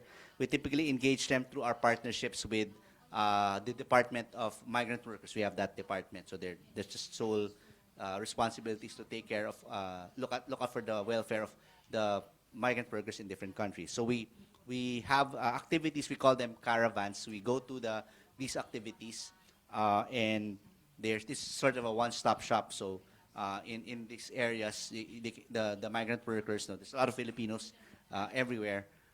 They go there and they can have their PhilHealth members updated, and then there's also the opportunity also to get your biometrics for the national ID, and then there's also even the last time I think even driver's license which have become like stale. No, they went to the caravans to update that. So I think that's sort of a government overall government strategy to reach the migrant workers, and we're taking part in that. In these settings, our YACAP primarily functions as sort of an engagement and advocacy tool. So we emphasize that while migrant workers may have coverage in their host countries, YACAP allows their dependents in the country, in the Philippines, to access primary care. And this message resonates strongly, and we're seeing a lot of interest from the migrant workers. Remember that this discussion on it's really about capacity to pay. So that's one area also that we use YACAP because of the interest that generated by the primary care package. A lot of the migrant workers are going to us and signifying their intent to actually start contributing. But that's a challenge, of course, is really to get that payments, so sustainable payments from the migrant workers. That's a challenge we've been working on. So second, I think we continue to grapple with how meaningful access, how to have the migrant workers get meaningful access for primary care service. So of course, as I mentioned, there's coverage for most of them.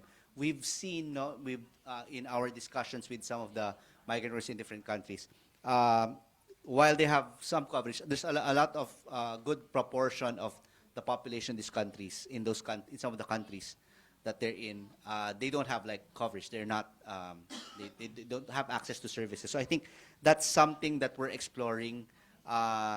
Maybe something to look at is, in our way, can we accredit or we pay capitation to a primary care facility that's not in the Philippines? So that's sort of questions that we're exploring right now, specifically insofar as the migrant workers are concerned. So I think that's it. No, just covering. Of course, we could talk about a lot of things. Senior citizens, there's a lot of discussions in the Philippines. What we call solo parents. These are single parents. No, so that's also a last mile consideration. I think I'll end at that, no, and then maybe we can talk about some other things. Thank you.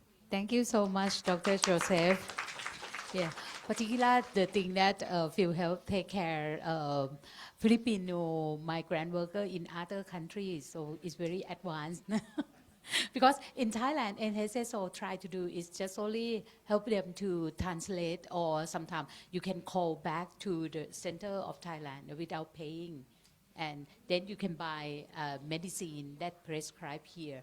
But taking care and to give them access to the healthcare in other countries is quite difficult, no? So challenging. Move to Indonesia. As you know, that Indonesia is the one of the ASEAN country that have a lot of startup and unicorn. So that's why you see in Mr. Dedi presentation, use a lot of Internet of Things, social media, and others technology. So could you elaborate more this kind of innovative to get access and to the last mile of USC?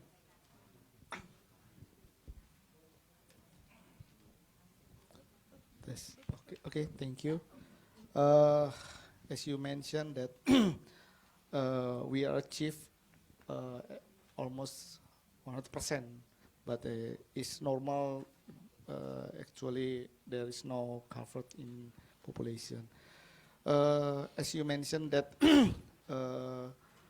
how we are reach the universal health coverage is, of course, we must face that our people is surrounding in an island, and so even though that the portrait is successfully, but we have many challenges because, as you mentioned, there is internet or something that the access to the facility is not quite yet perfect. So this is what we have to do, because I'm from the research in innovation, and we look forward how to support our organization and program to reach these people and the members to have access. So the digital information is a must. We have must to develop, and and maybe fewer there that don't understand about the mobile apps, but in the future they must have to aware, because this only one of the solution to reach the last mile, or people that in the city, and also we even though we create digital transformation, we the principle is we develop in one platform. So in the facility, in what's primary, in hospital, in others application, we input in one platform, so we can see and we can analyze our big data and of fraud detection or other not as not usual of the utilization. Even though 1.8 million data per day, but is our homework to face that the utilization is rational. And even though the digital information that we develop, but we must collaborate with local government, especially in village apparatus, so they can mapping, canvassing, advocation, and retention to active to our members in program. Even though they cannot pay the contribution, we can give with the platform to give the solution for that members to how to they can active again SMA members. Then this is one of our dream. This platform can be one of the solution we can reach the last mile or the vulnerable people. Maybe that's all. Dr. Deji, from this presentation, could you explain a little bit more? Because it's just only one platform that everyone can use, provider, patient, local government. How can you do it? I think this is our transformation in our what's called the history of 12 years. We built our program with the other stakeholder. This is a beginning of the how we listening our members, especially with the in the other side of the island and the vulnerable. So how we can reach the communication or how to coordinate with them. So this platform we can. Especially, I have one slide. I don't know in this many. Yes, this is the future. The feature of the in mobile JKN. So every information for the members, it can be transaction in this application, such as they can moving to other island or other city. They can moving with this application, and when they can scheduling for the treatment, they can online from their home to adjust. They can come to our facility and give the accuracy about they can come to by the clinic or the hospital, and the last we are want to reach because our citizen a lot of generation Z. Okay, so we are facing them to give the characteristic is only by phone. They can communicate the transaction. So we are facing that phenomena when then we develop this mobile apps with digital human AI, with also with the communication, and we are analyze with more better for the services. If other country want to use the internet or information technology to get to the last mile or improving USC, do you have any kind of like a precaution? Because right now cyber security, scammers is the main challenging for us. This is hard to answer because I'm not the specialty of IT. I maybe in research, but I can answer that we built this platform in premise, not in the cloud. So I must keep that the data is in the security. So every procedure and every stepping is we are doing with the high level security, but is sometimes maybe can be as a spam or something.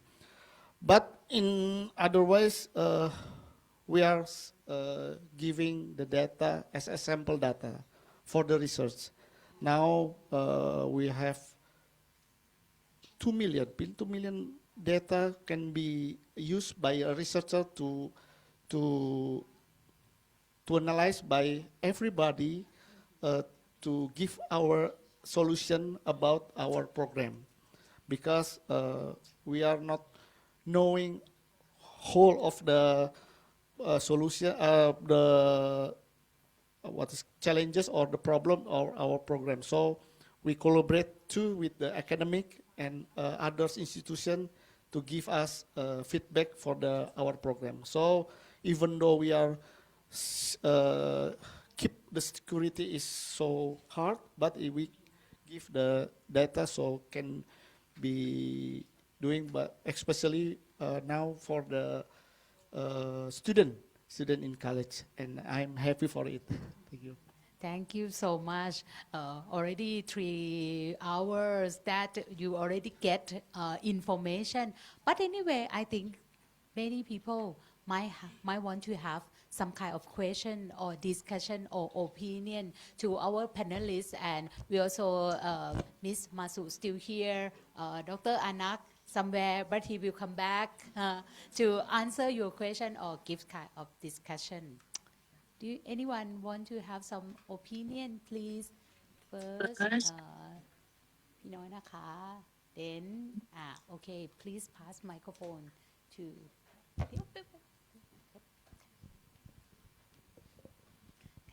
First, please introduce yourself. Thank you very much. I'm Sisuwan Kuenkajon.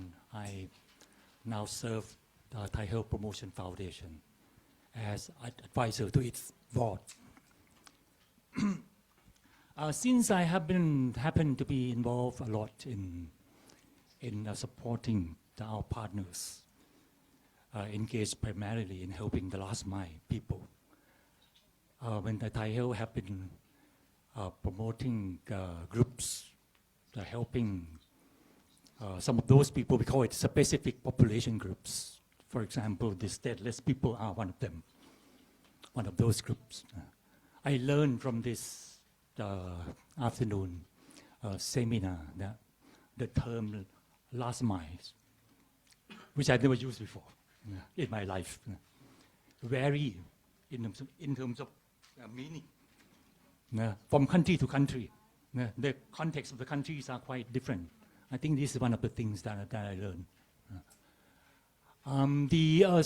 As far as stateless people are concerned, Ms. Vanna or even Mr. Anak, whose project have been funded by the Thai Health Promotion Foundation. I think when comparing to the migrant workers in the Philippines, they have some similarities and differences at the same time. Both are tough issues to address, I believe. Helping migrant workers, foreign migrant workers, is incredible. I mean, how can you do it? This is one of the things we should learn from the experience of the Philippines. Stateless people, as our moderator mentioned right in the first minute, one of the challenges ahead of us is the mindset of the authority, who are always skeptical about, giving citizenship rights to those people. National security reason is the main arguments against granting such rights to those people. This is a real tough, difficult issue for us here in Thailand. One of the things which I would like to share from the experience of our partners in Thailand, we can't depend on services providers. It is really important that those people that our partners are helping must get themselves organized. They must have a strong organization to advocate their interests. With strong organization, they can negotiate with the authority, and they would get the better services from those services provider. I think even though we have now, some of services provided are very good, very progressive, like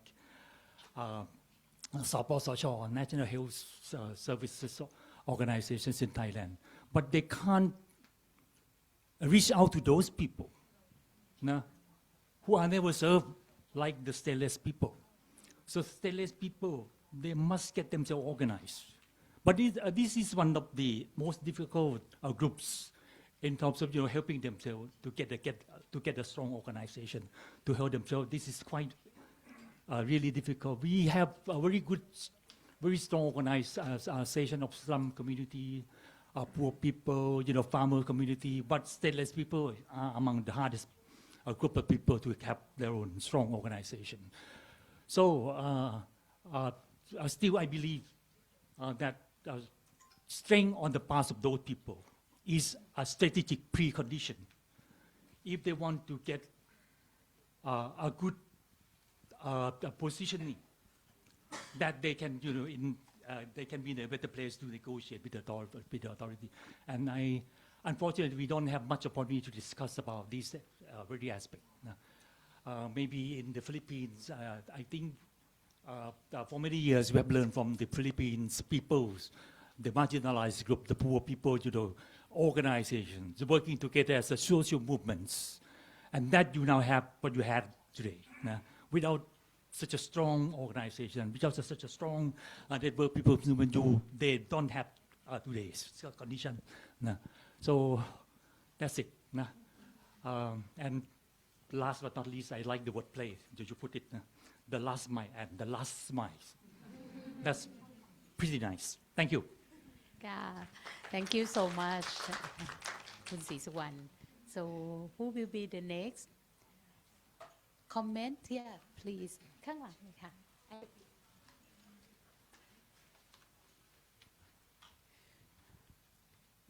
พี่น้องคนไทยเดี๋ยวแป๊บนึงนะคะพี่น้องคนไทยเนี่ยพูดได้นะคะเพราะว่าเรามีล่ามนะคะแล้วโอ้โหแล้วทุกคนก็จะมีหูแปลให้นะคะพูดได้ค่ะเชิญเลยค่ะค่ะจะพูดไทยค่ะค่ะชื่อสิริวรรณอาสาศรีค่ะมาจากมูลนิธิเพื่อสุขภาพและการแบ่งปันนะคะมาจากจังหวัดอุบลราชธานีค่ะค่ะเป็นเครือข่ายนะคะองค์กรภาคประชาสังคมนะคะที่ทำงานเกี่ยวกับคนไร้สิทธิ์นะคะซึ่งเราก็เป็นพื้นที่ชายแดนนะคะซึ่งติดกับประเทศไทยลาวแล้วก็ไทยกัมพูชานะคะค่ะอยากจะเรียนถามท่านวิทยากรจากประเทศฟิลิปปินส์นะคะเหมือนที่อาจารย์ได้พูดไปแล้วนะคะก็คือฟิลิปปินส์จะมีชนกลุ่มน้อยมีเกาะมีอะไรเยอะนะคะซึ่งเป็นกลุ่มที่อินโดนีเซียด้วยนะคะก็เกาะเต็มเลยค่ะค่ะก็คืออยากจะอยากให้ท่านเน้นย้ำว่าท่านใช้วิธีการในการเข้าถึงกลุ่มเป้าหมายที่เข้าถึงยากนี้ได้ยังไงนะคะอยากจะให้ท่านช่วยอธิบายเพิ่มเติมตรงจุดนี้หน่อยเพราะว่าเป็นสิ่งที่น่าสนใจเพราะว่าเราก็ทำงานกับกลุ่มคนที่เข้าถึงยากเหมือนกันแล้วก็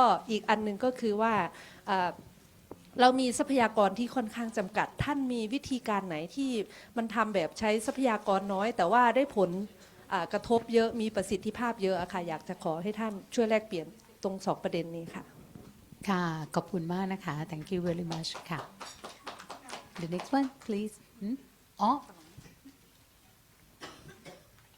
มีหมายถึงว่าไงนะอ๋อค่ะโอเคนะคะก็สามารถสแกนได้นะคะ is there any question or opinion or the thing that was to change experience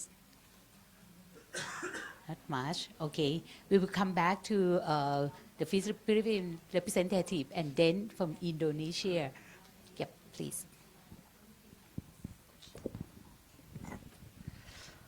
yeah so I think the presentation, I think the approach we're taking now is really on primary care, the package. So I'm from the health insurance corporation, so really on the financing side.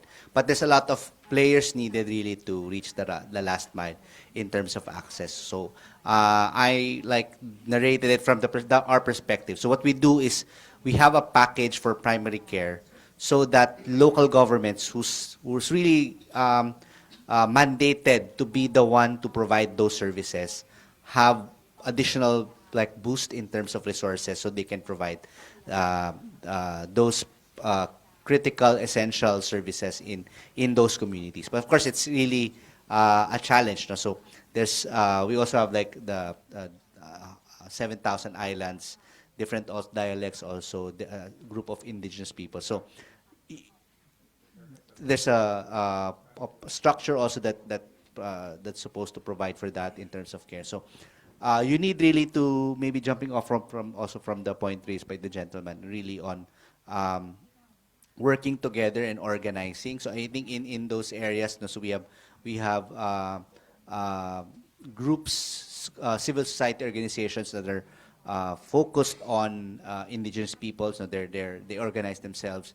They actually have a lot of they're already able to secure a lot of mandates, no, in terms of national law that allows them to some benefits and improve their welfare. Same also for the indigenous. So that's why we have now our indigent program. So I think it's really on from the financing side, really that making sure that there's an availability of like resources that goes through the communities, no, to reach the last mile for local governments. But you need really to have a multi-sectoral in those areas, because there's a lot of the private sector also has to take part. Development partners which are very active in our country, they also have that role to play. So I think it's really that we need to like really collaborate, no, at that local level, making sure the resources that are available are used appropriately for these last mile communities.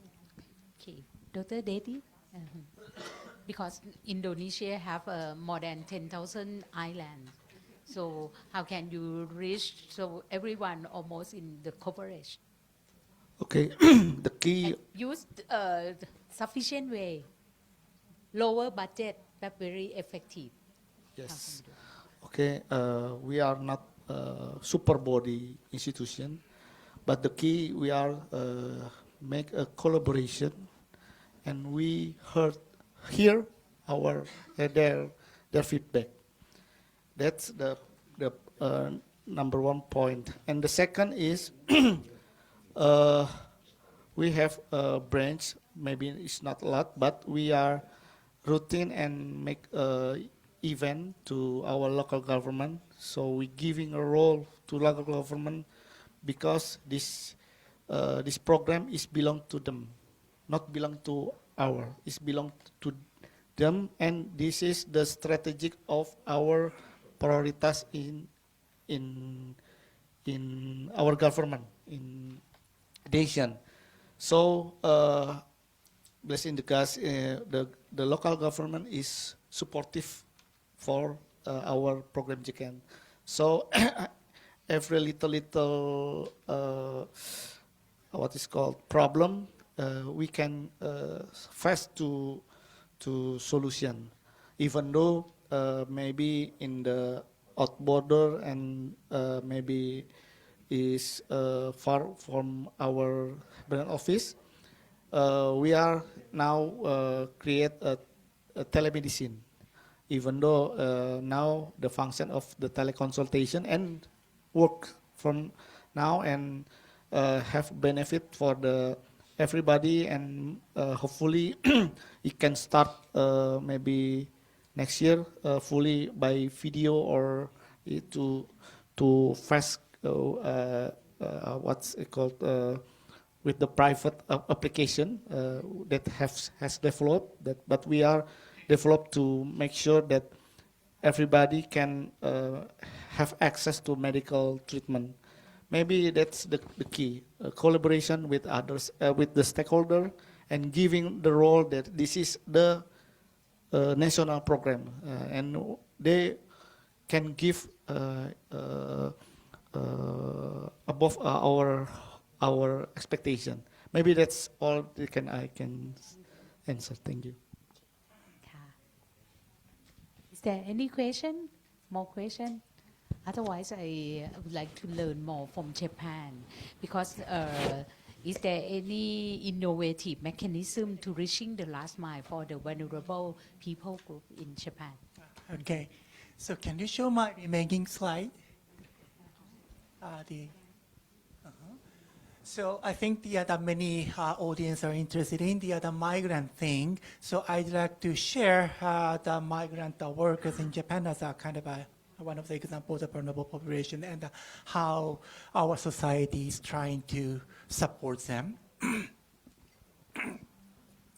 So as of now, the number of the foreign people living in Japan is not so big compared to our total population. It is just 4 million, and our population is entirely 120, so it's represent only 3%. So compared to other high-income countries in Europe, like Germany, it's around 20% of the population, the migrants, and compared to those level, I think still the number of foreign nationals living in Japan is somewhat smaller. And with regards to the undocumented migrant who are kind of a last mile population, as of now, it is just 70,000. It represents only 0.05% of the total population. It is not so much the big fraction within the country as of now. And for those foreigners who are living in Japan, basically they enjoy and they have the same obligation as a Japanese national. They also have to be a member of the social health insurance, and they make insurance contribution according to their capacity to pay their income. Of course, for the undocumented migrant, it is much more difficult. And the majority of them are the kind of, most of them are uninsured. And once they have a big health issues, it's become it's a big trouble. And some good virtue is in Japan, majority of the service provider are the private. Nearly 80% of the hospital, more than 95% of the clinic, and almost 100% of the dental clinics are private. But all of the medical fees are controlled by the government. So even though those for undocumented migrant, basically those private health workers provide somewhat the health service with regulated the fee. So yeah, it is a good part, but still, they still have face a problem. And so what we are trying to do is we try to expand formal migration mechanism as much as possible to minimize the last mile population. It's a kind of prevention of being a last mile population. Before the foreigner becomes such a last mile people, we want to include them in the formal mechanism so that they don't have to suffer that severe condition. And like Indonesia, Philippines, Japan is also island country. So compared to Thai, where you have many borders with neighboring country. So I'm not trying to compare with Thailand and Japan. It's unfair. but still, now compared to before, now we have a tighter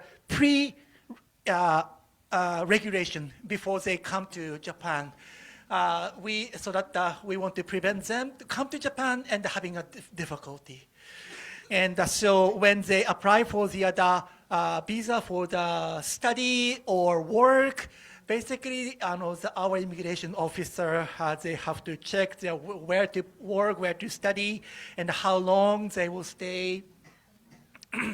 And once they are registered, their record is shared with the local government with a resident registry mechanism and also social health insurance mechanism and also the tax authority so that they can keep under the safety net of the social health insurance.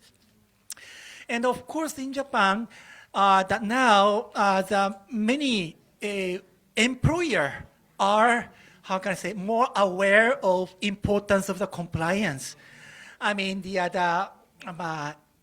the not very many years ago, like in 1990s, 1980s, when Japan's economy was very blooming and better than now, and it's attracted many foreigners to come. And some employers are not so much respectful for the protection of the human rights of the immigrant coming to work to Japan.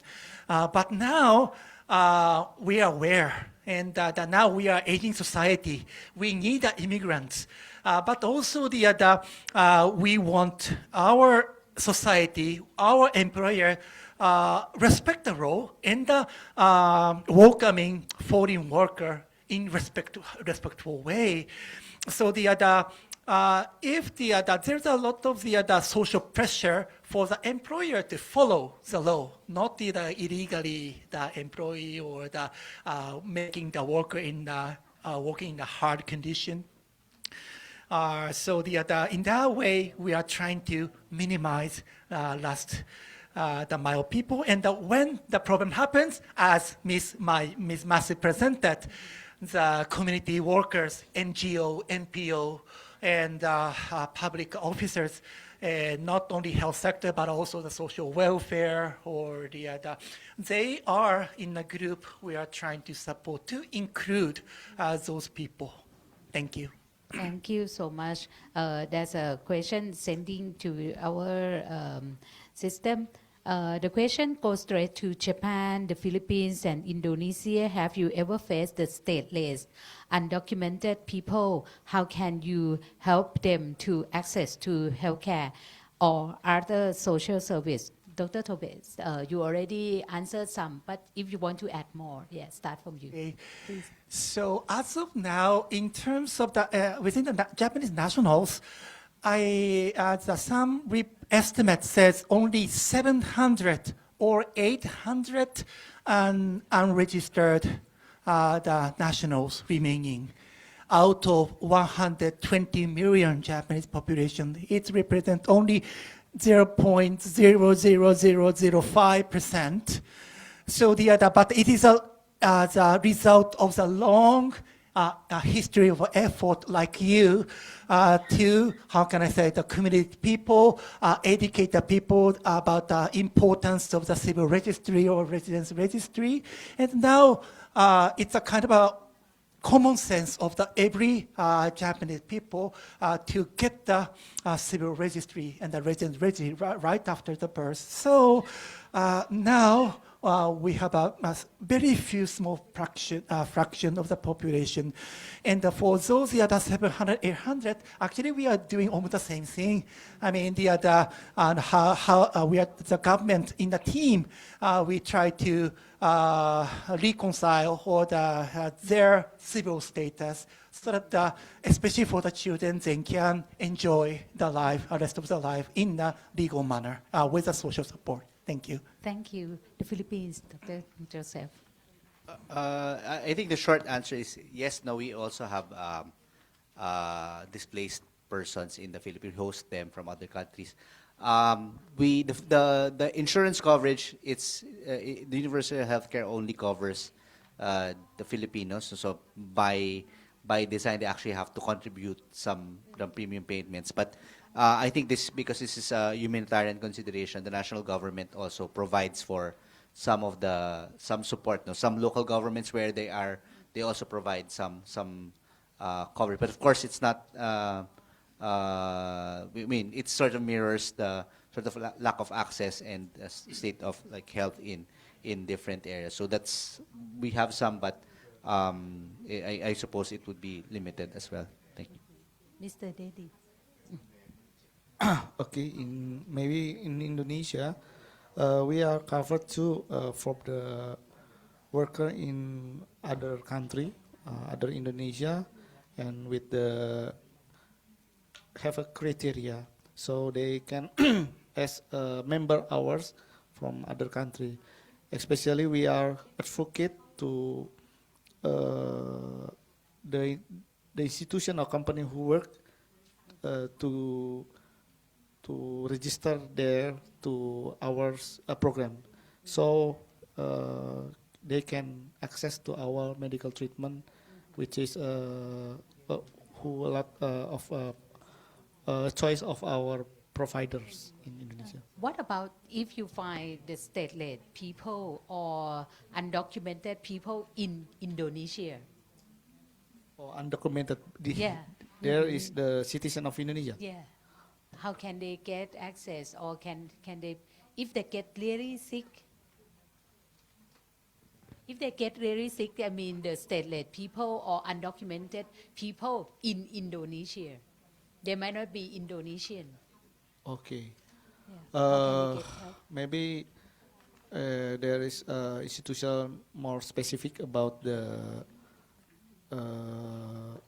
stateless of the identification. But even though we have insurance, and otherwise we have some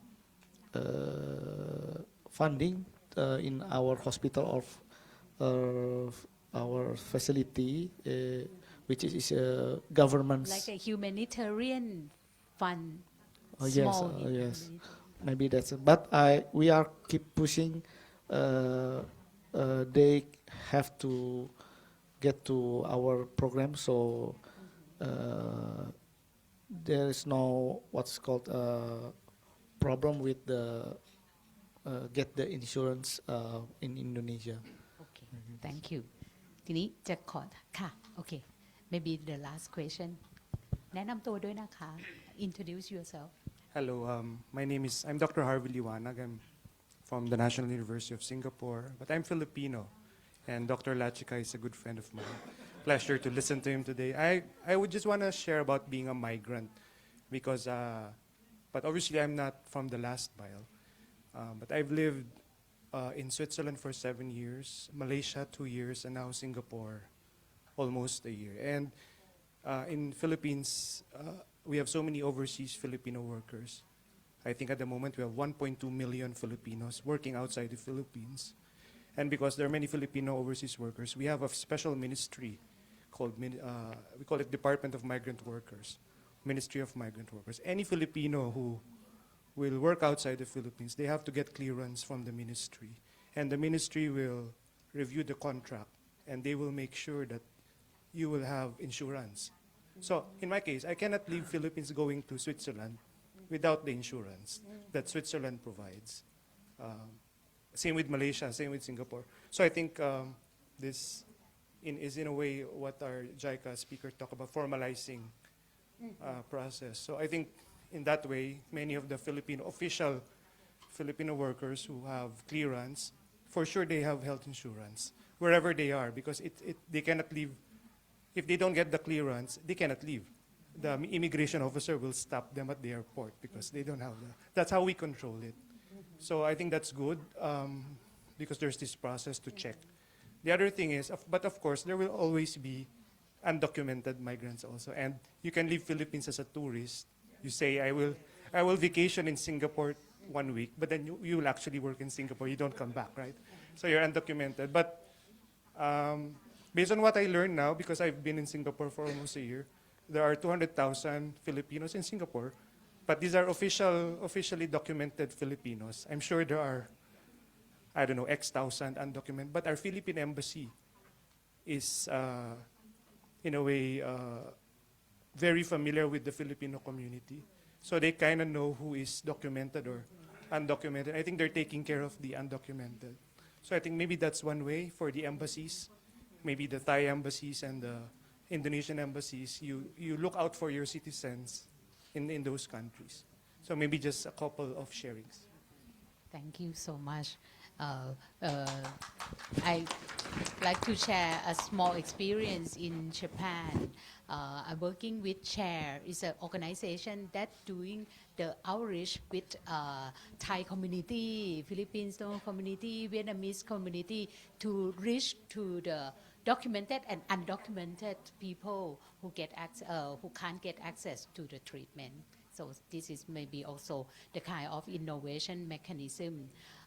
Last but not least, I would like to learn a little bit more from คุณวรรณาคืออยากจะให้วรรณาช่วยเล่าให้ฟังหน่อยอะค่ะว่าเวลาที่เราไปทำงานกับหน่วยบริการเนาะเพราะว่ารู้สึกว่ามันมีความกลมเกลียวในบางระดับนะว่าทำไมดูเห็นอกเห็นใจเข้าอกเข้าใจแล้วก็กลายเป็นว่าหน่วยบริการเนี่ยพร้อมจะเข้าร่วมในการช่วยค้นหาคนไทยไร้สิทธิ์ด้วยมันเกิดขึ้นได้ยังไงแล้วก็เราทำไอ้เรื่องนี้ยังไงนะคะอาจจะไม่ยาวมากค่ะเชิญค่ะค่ะคือขออธิบายสั้นว่าประเทศไทยเนี่ยเราจะนับคนเป็นพลเมืองมีแค่สองเหตุผลนะคะอันที่หนึ่งคือเราเกิดมีพ่อหรือแม่เป็นคนไทยเนี่ยเขาจะนับว่าเราเป็นคนไทยกับประเด็นที่สองคือถ้าเกิดในไทยเขาจะนับเป็นคนไทยแต่ต้องมีพ่อหรือแม่เป็นไทยเช่นเดียวกันเพราะฉะนั้นการที่จะเป็นพลเมืองไทยได้เราต้องมีจุดเกาะเกี่ยวที่เป็นไทยส่วนว่าเราจะได้ด้วยเงื่อนไขอื่นมันจะมีการพัฒนาสถานะซึ่งเรามีกฎหมายหลายตัวมากค่ะที่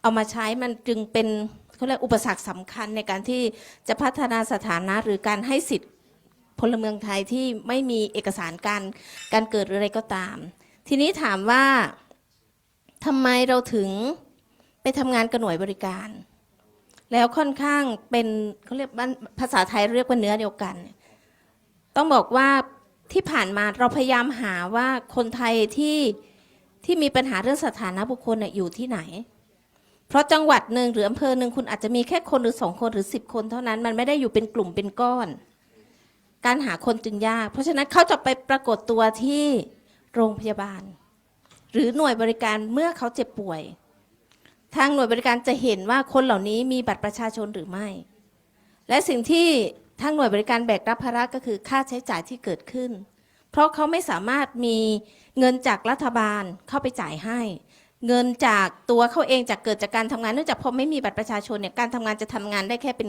คนรับจ้างรายวันที่ไม่ได้มีสวัสดิการอะไรเลยนะคะนั้นก็เลยเป็นเหตุผลว่าการที่เราเริ่มต้นทำกับโรงพยาบาลเนี่ยส่วนหนึ่งก็มาจากที่เคสไปปรากฏตัวกับอันที่2เองโรงพยาบาลเองก็แบกรับภาระค่าใช้จ่ายที่เกิดขึ้นมันจึงต้องหาแนวทางในการแก้ปัญหา1โรงพยาบาลทำยังไงจะไม่เป็นภาระในการแบกรับค่าใช้จ่ายอันที่2เราเองก็จะหาเคสเจอด้วยแล้วประกอบกับเรามีการทดลองทำที่สปสชเขต 9นะคะซึ่งทางวันนี้ต้องมีทางท่านรองผู้ว่าราชการจังหวัดชัยภูมิมาด้วยนะคะมีการทดลองที่สสจนะคะทำการสำรวจทั้งจังหวัดที่เป็นหน่วยบริการแล้วเราพบว่ามีคนที่ไปใช้สิทธิที่โรงพยาบาลแล้วไม่มีบัตรประชาชนอยู่ราวๆ100 กว่ารายแล้วเอาจำนวน100 กว่ารายเนี่ยค่ะมาจับคู่กับศูนย์คุ้มครองสิทธิบัตรทองที่สปสชเราดำเนินการอยู่เนี่ยแล้วเราหาคนที่ว่าเขาอยู่ที่ไหนอยู่ในชัยภูมิไหมหรือว่าวันนี้มีการยกย้ายถิ่นฐานไป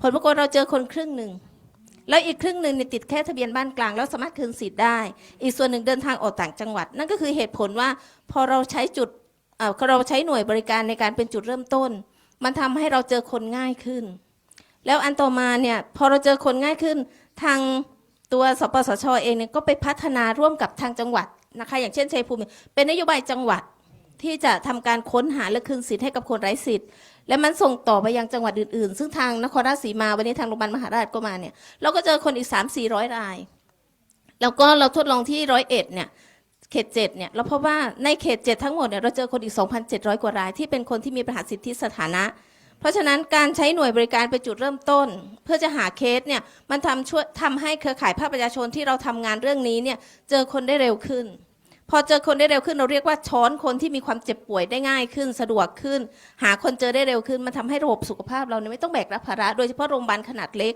การที่มีเคสหนึ่งเนี่ยต้องจ่ายค่าใช้จ่ายประมาณ 500,000 บาทกับโรงพยาบาลอำเภอเล็กๆนะคะนั่นหมายความว่ากองทุนที่อยู่ที่โรงพยาบาลเขาเนี่ยหมดเลยนะคะถึงแม้ว่าจะต้องมีการไปเซ็นเป็นหนี้เป็นสินแต่ว่าสุดท้ายคนที่ไม่มีเอกสารสิทธิ์เหล่านี้เนี่ยเขาไม่มีเงินไปจ่ายหรอกค่ะสุดท้ายติดหนี้จนกระทั่งเขาเสียชีวิตไปนั่นคือมันเลยเป็นจุดเริ่มต้นว่านอกจากการที่ทำงานกับงานทะเบียนราษฎร์เราก็ทำงานกับหน่วยบริการที่เป็นภาคสาธารณสุขโดยใช้เชื่อมกับเครือข่ายภาคประชาชนเชื่อมกับงานทะเบียนราษฎร์ซึ่งต้องบอกว่าอยากจะสรุปสุดท้ายนิดนึงค่ะเรามองว่าวันนี้เนี่ยเราอาจจะต้องเลิกตั้งคำถามว่าการทำงานคนไทยได้สิทธิ์คนไม่มีบัตรประชาชนรวมพี่น้องชาติพันธุ์มันเป็นหน้าที่ของใครเพ ราะเรามักจะถูกตั้งคำถามเสมอว่าใช่งานของพวกเราไหมมันเป็นหน้าที่เราไหมที่เราต้องมาทำเรื่องนี้แต่เพราะมันไม่มีใครทำจึงต้องมีพวกเราที่ลุกขึ้นมาทำอะค่ะก็คิดว่าอันนี้มันไปเสริมกันแล้วไปหนุนทำให้เกิดกระบวนการแก้ไขปัญหากลุ่มคนไทยที่มีปัญหาสถานะและสิทธิซึ่งมันเป็นเรื่องที่มันยากมันอาจต้องใช้เวลาเรียนรู้ค่ะอธิบายวันนี้ไม่หมดขอบคุณค่ะขอบคุณมากค่ะ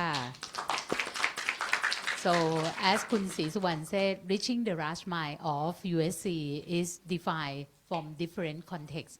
But anyway, multi-stakeholder innovative mechanism, project, and other things that people who working together can create is can reaching the last mile. Thank you so much, Mr. Detti from BPJS, Dr. Joseph from PhilHealth, Dr. Makoto Tobe from JICA, and Kun Wanna from where? Kun Wanna from Human Settlement Foundation, Thailand. I'm really sorry. I give back to the MC.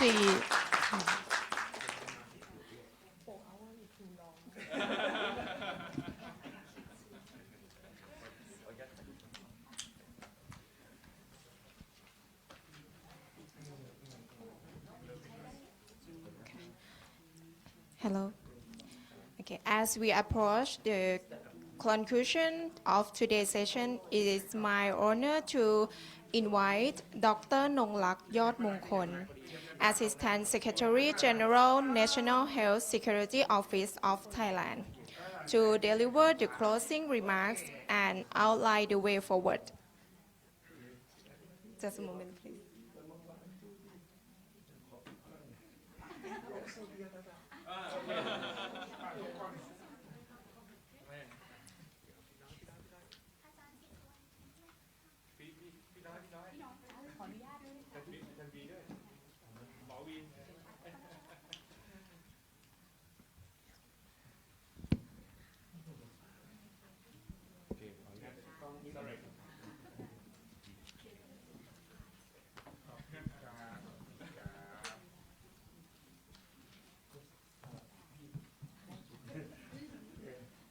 One, two, three.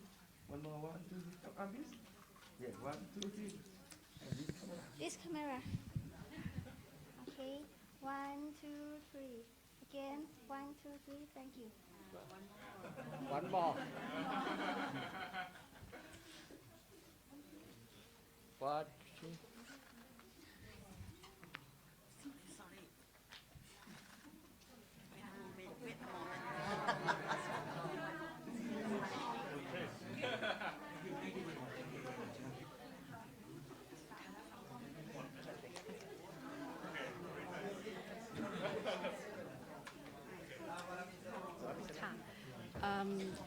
Good afternoon, delegates, speaker, and all participants.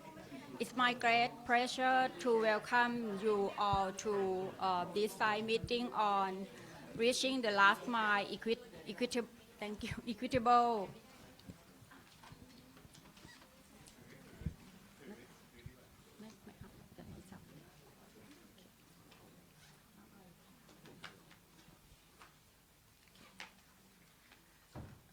Reach the last mile equitable health system inside shifting demographic.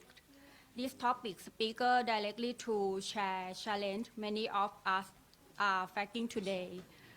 In the world where demographics, society, and economic are changing fast, the key question into longer only who is entitled to health coverage, but later who can actually access and benefit from the health system. From today's discussion, we clearly see that the future challenge of universal health coverage is not only about expanding entitlement, it is about making sure that existing rights to read translate into real access, especially for people in the last mile. The last mile population is not a small group at the edge of the system. They often reveal deeper structural gaps in law, governance, service delivery, and in how health system connect with social protection. From today's country experience, I would like to summarize 4 key messages. Thailand showed that even with near universal health coverage, some groups still face access barrier due to legal identify and registration issue. This challenge requires strong cross-section sector collaboration. Japan highlight the important role the local government and frontline staff, example NGO, NPO, and nurse, in proactively reaching vulnerable population and linking health service with social welfare. And Philippines remind us that legal entitlement alone is not enough if primary care and service delivery system are not strong. Investment in primary health care are fundamental to equity. And Indonesia demonstrate that expanding coverage must go hand in hand with improving service quality, use technology and AI and data information, and strengthen community level outreach. Based on today's discussion, I would like to highlight 4 and 5 key directions forward. First, equity must be the start point of policy design. We need to truly see and understanding vulnerable population in the context of their real life and design system that are flexible enough respond to diversity. Second, primary health care and local mechanism, private sector, NGO are the backbone of reaching the last mile. Third, information and technology must serve equity. They should not only improve efficiency, but help identify who is being left behind and reduce barrier to access. 4, quality and system integration matter as much as coverage expansion. Finally, international collaboration, multi-sectoral collaboration, and cross-context learning are powerful driver for progress, and last mile challenge are sharing by all countries. Finally, on behalf of the organizer, I would like to sincerely thank you all speaker, countries, representatives, and participants for today's rich and open discussion. I truly hope that today's exchange will lead to contribute collaboration and concrete policy action, so that everyone, especially the most vulnerable, can truly access and benefit from health system. Thank you very much.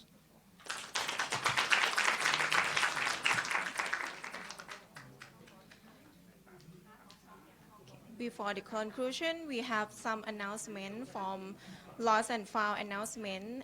If anyone happen to find a bag, litter, office bag, and a PMAC bag, please carry return to the registration booth. Thank you for your cooperation. And this is we would like highly appreciate your cooperation in complete in the meeting satisfaction evaluation today's session. Your feedback is highly for us It's highly valuable to us. Thank you. Please scan this QR code.